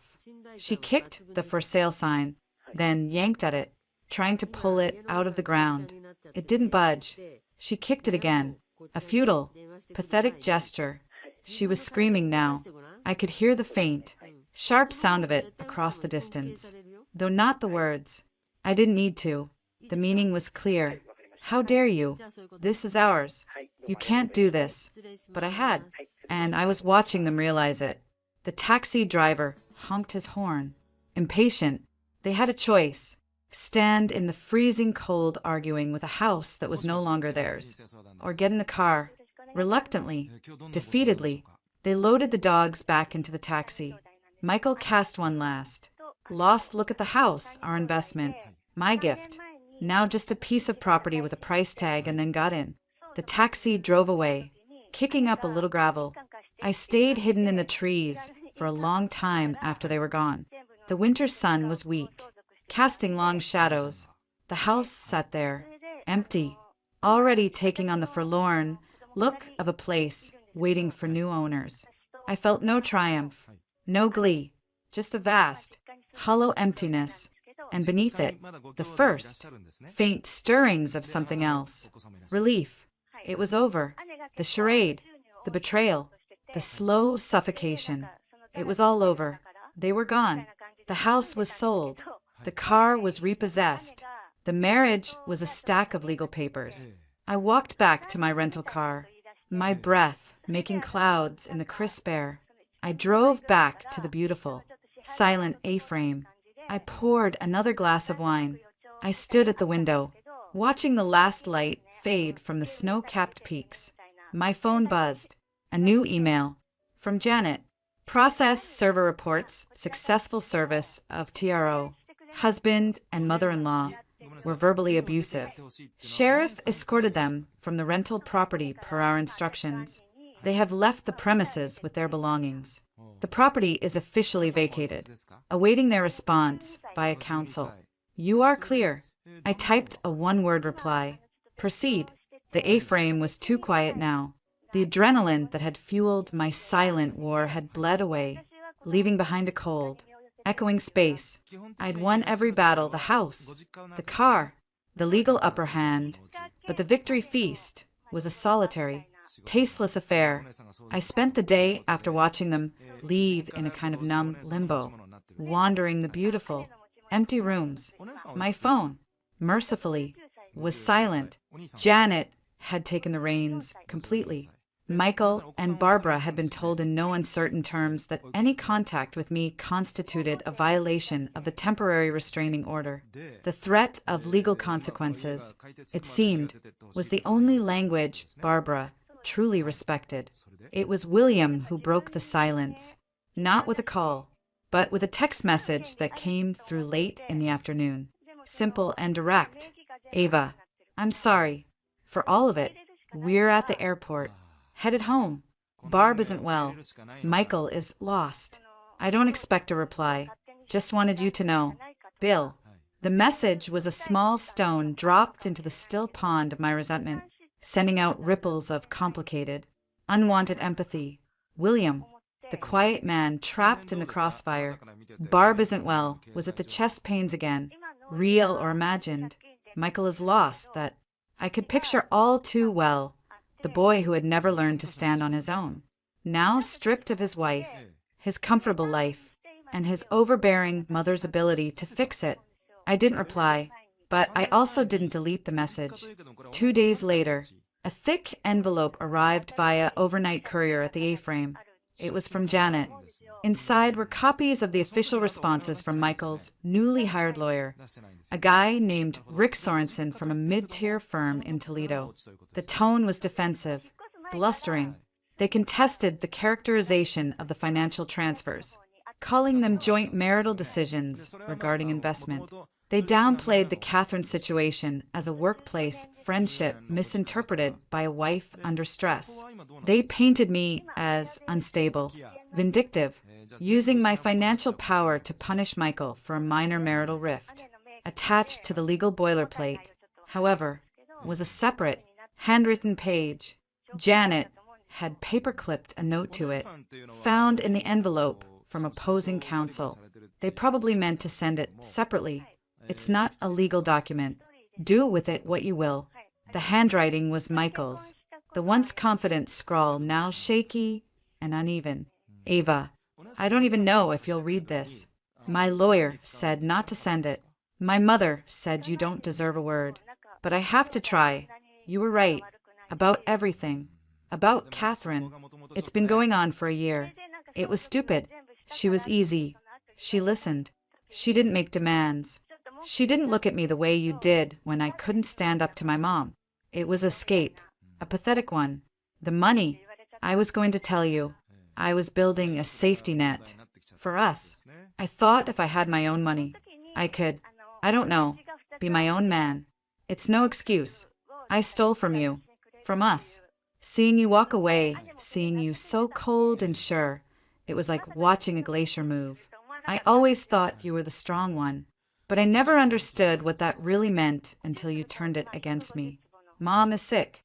The doctor says it's stress-induced angina. She's on medication. She keeps asking how you could do this to family. I don't have an answer for her. I don't have an answer for anything anymore. The house in Tahoe is gone. The car is gone. Our home in the city is gone. You're gone. I'm sitting in my childhood bedroom, and I feel like I'm 15 years old again. Trapped. Only this time, I built the trap myself. I know you don't want to hear this. I know you'll probably use this letter against me in court. I don't care anymore. I just needed to say it. I am so sorry. For the lies. For the betrayal. For not being the husband you deserved. For letting my mother poison what we had. I loved you. In my own weak, screwed up way. I did. I just didn't know how to love you better than I loved her approval. I'll sign whatever papers you want. Just tell me what to do. Michael. I read it twice, then a third time. The raw, unvarnished self-pity of it was breathtaking. She didn't make demands, compared to me, with my demanding expectations of fidelity and respect. I was building a safety net with my money for his secret life. My mother is sick, the ultimate guilt trip, even in his apology. But one line snagged in my mind, sharp as a fishhook. I just didn't know how to love you better than I loved her approval. There it was, the core of the rot. It wasn't just an affair. It was a fundamental misalignment of loyalties. A marriage that was always a distant third behind his mother and his own cowardice. I felt a surge of corrosive anger, but also a strange, hollow pity. He was a child, a 35-year-old child, finally facing the consequences of his actions and finding them infinitely harsher than any scolding from Barbara. I didn't cry. I hadn't cried since the first night in the brown house. Instead, I got up, poured a whiskey from the decanter on the sideboard, and carried the letter to the fireplace. I held the corner of the page to the blue gas flame. It caught, blackening and curling. The words, "I loved you," disappearing into smoke and ash. I dropped it into the hearth and watched until it was a small pile of gray flakes. That was my reply. I emailed Janet, received a non-legal communication from the respondent. It has been disposed of. Proceed with full force. No settlements. I want the divorce finalized, the financial separation complete, and my name stripped from any joint assets with extreme prejudice, and add the cost of the Tahoe rental and the forfeited deposit from the original A-frame to the marital debt he owes. Janet's reply was swift. With pleasure. A week passed. The A-frame's lease was up. I packed my bags, now lighter in some ways, heavier in others. The flight back to San Francisco was a journey back into my own life, a life I now had to reconstruct from the rubble. Walking into my apartment, the one I'd bought before the marriage, was surreal. It smelled of lemons and clean laundry. My cleaning service had been in. It was quiet, tasteful, filled with art and books I'd chosen. There was no trace of Michael. Janet had been true to her word. His things were gone. A single box sat in the middle of the living room floor, labeled Michael's effects. Sentimental junk, probably. Old t-shirts. A few books. The hideous ceramic vase his mother had given us one Christmas. I pushed it into a closet with my foot. The first night back, Chloe came over with Thai food and a bottle of expensive champagne. To freedom, she said, clinking her glass against mine. To not having to share the back seat with drooling dogs. I countered, and we laughed, but the laughter felt thin. Seriously, though, she said, digging into her pad thai. How are you? Really? I looked around my beautiful, empty apartment. I feel like I've survived a natural disaster. The earthquake is over. The tsunami has receded. but I'm standing in the wreckage, and I'm not entirely sure what to rebuild, or if I even want to live on the same fault line. Poetic, Chloe said, and accurate. So don't rebuild the same thing. Build something better, something that doesn't have a mother-in-law shaped fault running through the foundation. Easier said than done. Returning to Next Tech was its own weird trial. I was the woman who'd gotten the legendary bonus and then vanished on a Christmas vacation that had apparently ended in nuclear divorce. The gossip was a low hum I could feel in the elevator. In the cafeteria, people looked at me with a mixture of curiosity and pity. I kept my head high, my demeanor professional, and buried myself in work. It was the one realm where I still had control, where my actions had predictable, logical outcomes. The legal process ground on with brutal efficiency. Janet was a scalpel. We didn't negotiate, we dictated. Michael, through his lawyer, put up a few feeble fights, trying to claim a share of my future bonus potential, laughed out of the room. Trying to get me to cover his debt from the Tahoe disaster, denied. Each legal victory was a line item in a spreadsheet, devoid of emotion. Then, one evening in late January, as I was reviewing a project brief, my doorbell rang. I wasn't expecting anyone. I checked the security camera monitor by the door. It was Michael. He stood on my doorstep, looking haggard and years older. He wore a cheap-looking coat I didn't recognize. The confident architect was gone, replaced by a haunted, hollow-eyed stranger. My heart hammered against my ribs. The TRO was in place. This was a violation. I could call the police. I should call the police. I didn't. I opened the inner door, but left the security gate locked between us. The chilly night air rushed in. What are you doing here? Michael? You can't be here. I know, he said, his voice rough. He didn't try to open the gate. He just stood there, looking at me through the metal lattice. I'll go. I needed to see you, to say it to your face. Say what? Everything was in your letter, which I read and burned. He flinched. I deserved that. Look, it's over. Catherine, when the money dried up, when the scandal hit the firm, she quit. Moved back to Denver. I've been fired. Ava. Conduct detrimental to the firm. No one wants an architect who can't manage his own life. I said nothing. Let him drown in the consequences. My mom, she's really not well. The stress, it's real. She needs surgery. The insurance, it's a mess. He swallowed hard, his Adam's apple bobbing. I'm selling their house. To pay for it. To pay my legal bills. To pay you back. This finally got a reaction from me. You're selling their house? The little ranch in Perrysburg. Their only real asset. They're moving into a senior apartment complex. Dad, he won't speak to me. He blames me for all of it.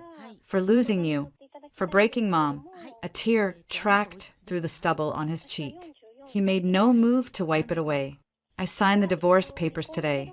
All of them. I'm not contesting anything. I just want it to be over.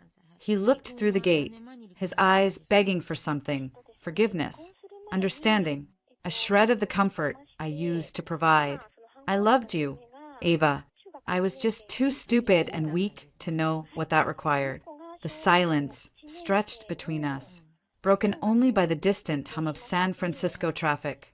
The man on the other side of the gate was a ruin, and I had been the architect of that ruin as much as he had been of his own downfall. There was no satisfaction in it, only a deep, weary sadness. You should go, Michael, I said, my voice softer than I intended. He nodded, as if he'd expected nothing more. He reached into his coat pocket. I tensed, but he only pulled out a small, familiar blue box, a Tiffany box. He slid it through the gap in the gate. It landed on my foyer floor with a soft thud. I bought it with the last of my own money. Before everything, I was going to give it to you in Tahoe. A real gift, not a spa day. He gave a miserable, broken laugh. It doesn't matter now. Keep it. Sell it. Throw it away. I don't care. He turned and walked down the hallway, his shoulders slumped, disappearing around the corner toward the elevator. I stood there for a long time, looking at the little blue box on my floor. Finally, I unlocked the gate, picked it up, and closed the door, locking the world and Michael back out, back in the safety of my living room. I opened the box. Nestled inside was a delicate diamond pendant necklace, elegant and simple. It was beautiful. It was the kind of gift the old Michael, the one I'd fallen in love with, would have chosen, a ghost from a dead relationship. I didn't put it on. I didn't throw it away.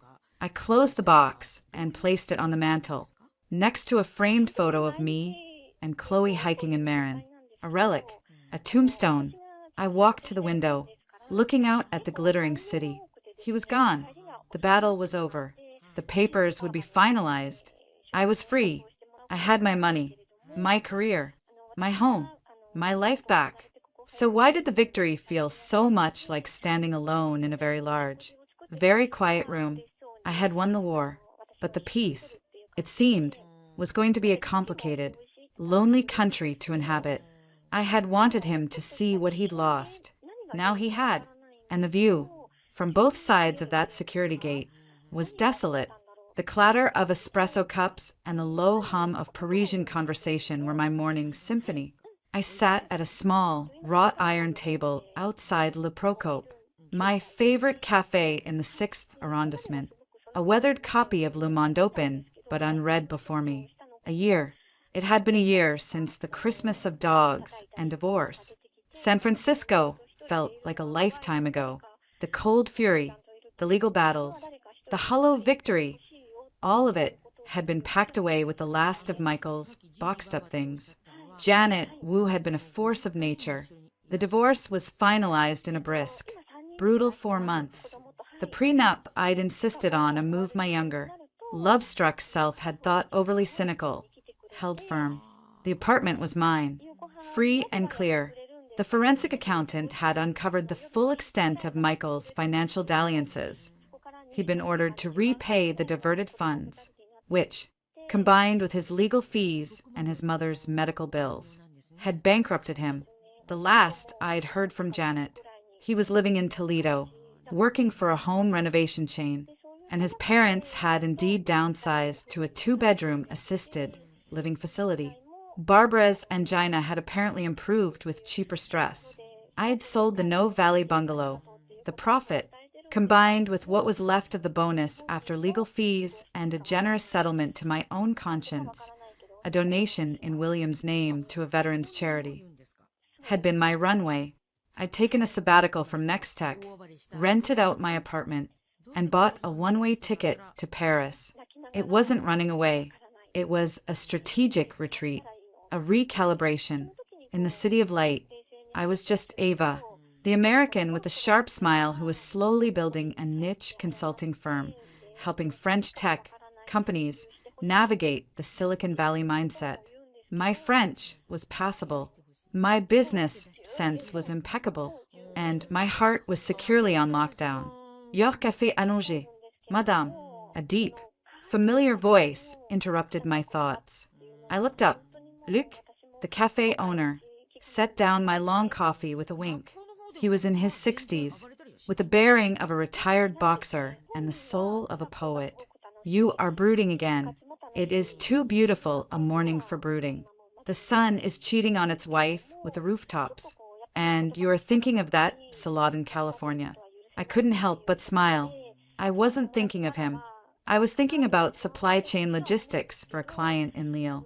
Bien sûr, he said, utterly unconvinced. A woman like you does not think of supply chains before 10 a.m. She thinks of art, or love, or revenge. Today, it is revenge. I can see it in the set of your shoulders. He gestured with his chin toward my laptop bag, where the edge of a familiar blue Tiffany box peeked out. I'd never sold it. It had become a strange totem, carried with me from San Francisco to Paris. You still carry the ghost. You should throw it in the Seine. Let the river wash it clean. Maybe today, I said, though we both knew I wouldn't. My phone buzzed on the table. A San Francisco number I didn't recognize. A year ago, my stomach would have clenched. Now, I felt only a mild curiosity. I let it go to voicemail. A moment later, it buzzed again with a voicemail alert. And then, a text. Ava, it's Michael. Please, just listen. I stared at the screen. The past, reaching its bony hand across an ocean and 10 time zones. Part of me wanted to delete it, block the number, follow Luke's advice, and toss the phone into the river after the necklace. But another part, a colder, curious part, wanted to hear the sound of his ruin. I put in my earbuds and played the message. His voice was thinner, older than I remembered.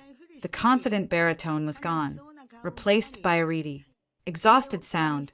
Ava, hi, it's Michael. I wasn't sure you'd even have this number anymore. I got it from an old contact. I hope you're well. A long pause, filled with staticky breath. Look, I'm not calling to rehash things, or to ask for anything. God knows I have no right. I'm calling because my mom died 2 days ago. The surgery, there were complications. She's gone. Another pause. I could hear him struggling for composure. I felt nothing. No schadenfreude. No pity. Just a distant, clinical acknowledgement of a fact. It's a mess here. Dad's, he's not good. He's lost. I'm trying to hold it together. The funeral is next week. He choked off a sob. I'm just so tired. Ava, and so, sorry for everything. I know you probably hate me.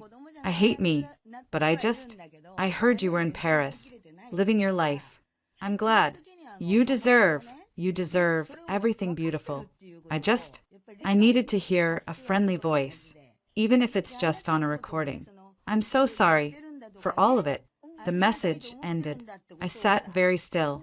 The sounds of Paris swirling around me, a woman's laugh, the clang of a distant church bell, the hiss of the espresso machine. Barbara was dead, the architect of so much misery, gone. I imagined the funeral in some bleak Ohio funeral home. William, shrunken and silent. Michael, playing the grieving son, the role he was born for. Now, without his leading lady.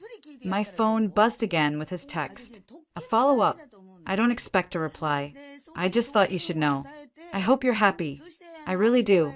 Luke was watching me from behind the counter, his expressive face concerned. I pulled out the earbuds. The ghost? He asked gently. The ghost is dead, I said, my voice surprisingly steady. His eyebrows rose. And this is good news? It's news. I took a long sip of my coffee, the bitter liquid grounding me. Barbara's death changed nothing. It didn't absolve Michael. It didn't heal the scars. It was just an ending, a period at the end of a very long, ugly sentence. I typed a reply, not to the old number, but to the email Janet had given me for official communications, the one his lawyer monitored. Michael, I received your message. I am sorry for your loss. Please do not contact me again on any personal channel. All future communication must go through Janet Wu. I wish you and your father peace. I hit send. Cold, final, professional, the only language left between us. The rest of the day passed in a blur of work. I had a video conference with a client in Lyon, sketched out a marketing strategy, and finalized a contract. In the late afternoon, as the golden light bathed the limestone buildings, I met Chloe for an apéro, a wine bar near the Pantheon. She was in town for a design conference. You're quiet, she said, swirling her Sancerre. Even for you. What's up? I told her about the call. About Barbara. Chloe whistled low. Wow. The wicked witch is dead. How do you feel? Empty. I admitted. I thought I'd feel something. Vindication. Something. But it's just nothing. She's a stranger who died in Ohio.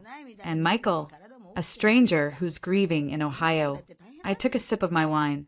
I sent him a lawyer-vetted, sorry for your loss. It's all I have to give. Good, Chloe said firmly. That's more than he gave you. He gets to live with his consequences. You get to live with your freedom. She raised her glass. To freedom. And to hot Frenchmen who don't have mommy issues. I clinked her glass, laughing. I haven't seen any of those. That's because you work all the time and your emotional availability is set to Arctic. She leaned forward. Speaking of which, the chef, Luke's nephew, what's his name? Jean-Marc? He's been asking about you. I saw the way he looked at you last week at the dinner. I shrugged. Jean-Marc was indeed beautiful, tall, with a kind of effortless Gallic charm that seemed genetically encoded. He'd taken over the kitchen at a trendy bistro in the Marais. We'd had a few conversations about food, about California wines, about the absurdity of French bureaucracy. It was easy, flirtatious, superficial. He's nice, I said, non-committally. Nice. He's a masterpiece. And he cooks. Ava, it's been a year. When was the last time you went on a date? A real one. Not a business dinner? I thought about it. The last real date I went on ended with my husband telling me to squeeze into a dog-filled backseat on Christmas Day. Exactly my point. That was the old Ava, the post-Michael. Parisian Ava needs to get back on the horse. Or the trace, chic, French bicycle, as it were. That night, I had dinner with Jean-Marc, not at his bistro, but at a tiny, family-run Italian place in the 11th that he swore made pasta better than anyone in Rome. He was funny, sharp, and gloriously uncomplicated. He asked about my work, listened with genuine interest, and didn't once ask about my past. He talked about his dream of opening a small vineyard in Provence, about his fear of heights, about his complicated love for the Paris Saint-Germain football team. It was lovely. It was normal. Afterward, we walked along the Seine. The lights of the city danced on the dark water. He held my hand, his thumb tracing circles on my palm. It was pleasant. It was fine. And that was the problem. It was just fine. We stopped on the Pont des Arts. He leaned in to kiss me. I let him. His lips were soft, his technique impeccable. It sparked nothing. No heat, no fear, no dizzying rush. Just a faint, polite warmth. He pulled back, searching my face in the dim light. You are far away, he said quietly, his accent softening the words. I'm sorry, I said, and I meant it. It's not you. You're wonderful. He smiled, a little sadly. It is the ghost, the one your uncle Luke says you carry. He is a wise man. My uncle. He kissed my forehead, a chaste, sweet gesture. When you are ready to let the ghost go, you will know. It will not be with a man on a bridge. It will be with yourself, alone. He walked me to a taxi, kissed my cheek, and said goodnight. No drama, no hard feelings, just two adults recognizing a truth. Back in my apartment overlooking the Luxembourg Gardens, I took the little blue box from my bag. I opened it. The diamond pendant glittered under the lamplight. Cold and beautiful and utterly devoid of meaning. A symbol of a love that never was. From a man who never existed. Luke was right. Jean-Marc was right. I was carrying the ghost, not of Michael, but of the betrayal, of the humiliation, of the woman who had allowed herself to be squeezed into a back seat, both literally and metaphorically. I had won the war, but I was still living in the bunker. I walked out onto my small balcony. The city spread out before me, ancient and alive. I held the necklace over the railing, the chain dangling between my fingers. I thought of Michael's broken voice on the message, of Barbara's triumphant smirk in that awful kitchen, of the dogs panting in my face, of the feel of the legal papers in my hand, of the hollow silence in my beautiful apartment in San Francisco. I opened my fingers. The necklace fell, a tiny, sparkling star, disappearing into the dark canopy of the plane trees below. I didn't hear it land. It was just gone. I felt a sudden, profound lightness. It wasn't joy. It wasn't triumph. It was release. The next day was Christmas Eve. My first Christmas alone. Deliberately, purposefully alone. I had refused all invitations from Chloe, from new acquaintances, from Luke, who wanted me to join his family's feast. I spent the day exactly as I pleased. I slept in. I took a long, solitary walk through the misty Tuileries garden. I bought myself a perfect, single-serving Butch de Null from a patisserie and a bottle of exquisite champagne. I called William. He answered on the second ring, his voice frail. "Hello, William. It's Ava." A long silence. "Ava, I wasn't expecting, thank you, for your note. After Barb, how are you holding up?" I asked, and found I genuinely wanted to know. "Oh, you know, day by day. The apartment is small, quiet, too quiet sometimes." He paused. "He told me he called you. Michael." I told him not to. "It's all right." "No," William said, his voice gaining a sliver of its old strength. "It ain't. He's got no right. After what he did, after what we all did." He cleared his throat. I never said it proper. "I'm sorry, Ava, for not speaking up, for letting her run things. You were always good to us, better than we deserved." The simple, unvarnished apology, coming from the quiet man who had witnessed it all, was worth more than any legal victory. "Thank you, William. That means a lot. Take care of yourself. You too, honey. You have a Merry Christmas, wherever you are." "I will." As dusk fell, I opened the champagne. I didn't pour it into a flute. I drank it straight from the bottle, standing on my balcony, wrapped in a thick blanket. The city was quiet, festive lights twinkling in windows. Somewhere, families were gathering. Somewhere, couples were kissing under mistletoe. Somewhere, a woman was probably being told the back seat was taken by dogs. I lifted the bottle in a silent, solitary toast to freedom. I whispered to the Parisian night, to the truth, and to back seats that are forever, blessedly, empty. I took a long, celebratory swallow. The champagne was crisp, cold, and tasted like a future I was finally ready to own. Not as a victory over someone else, but as a hard-won peace, all my own. The ghost was gone, left in the trees below. All that remained was me, the lights of the city, and the vast, open road of what came next.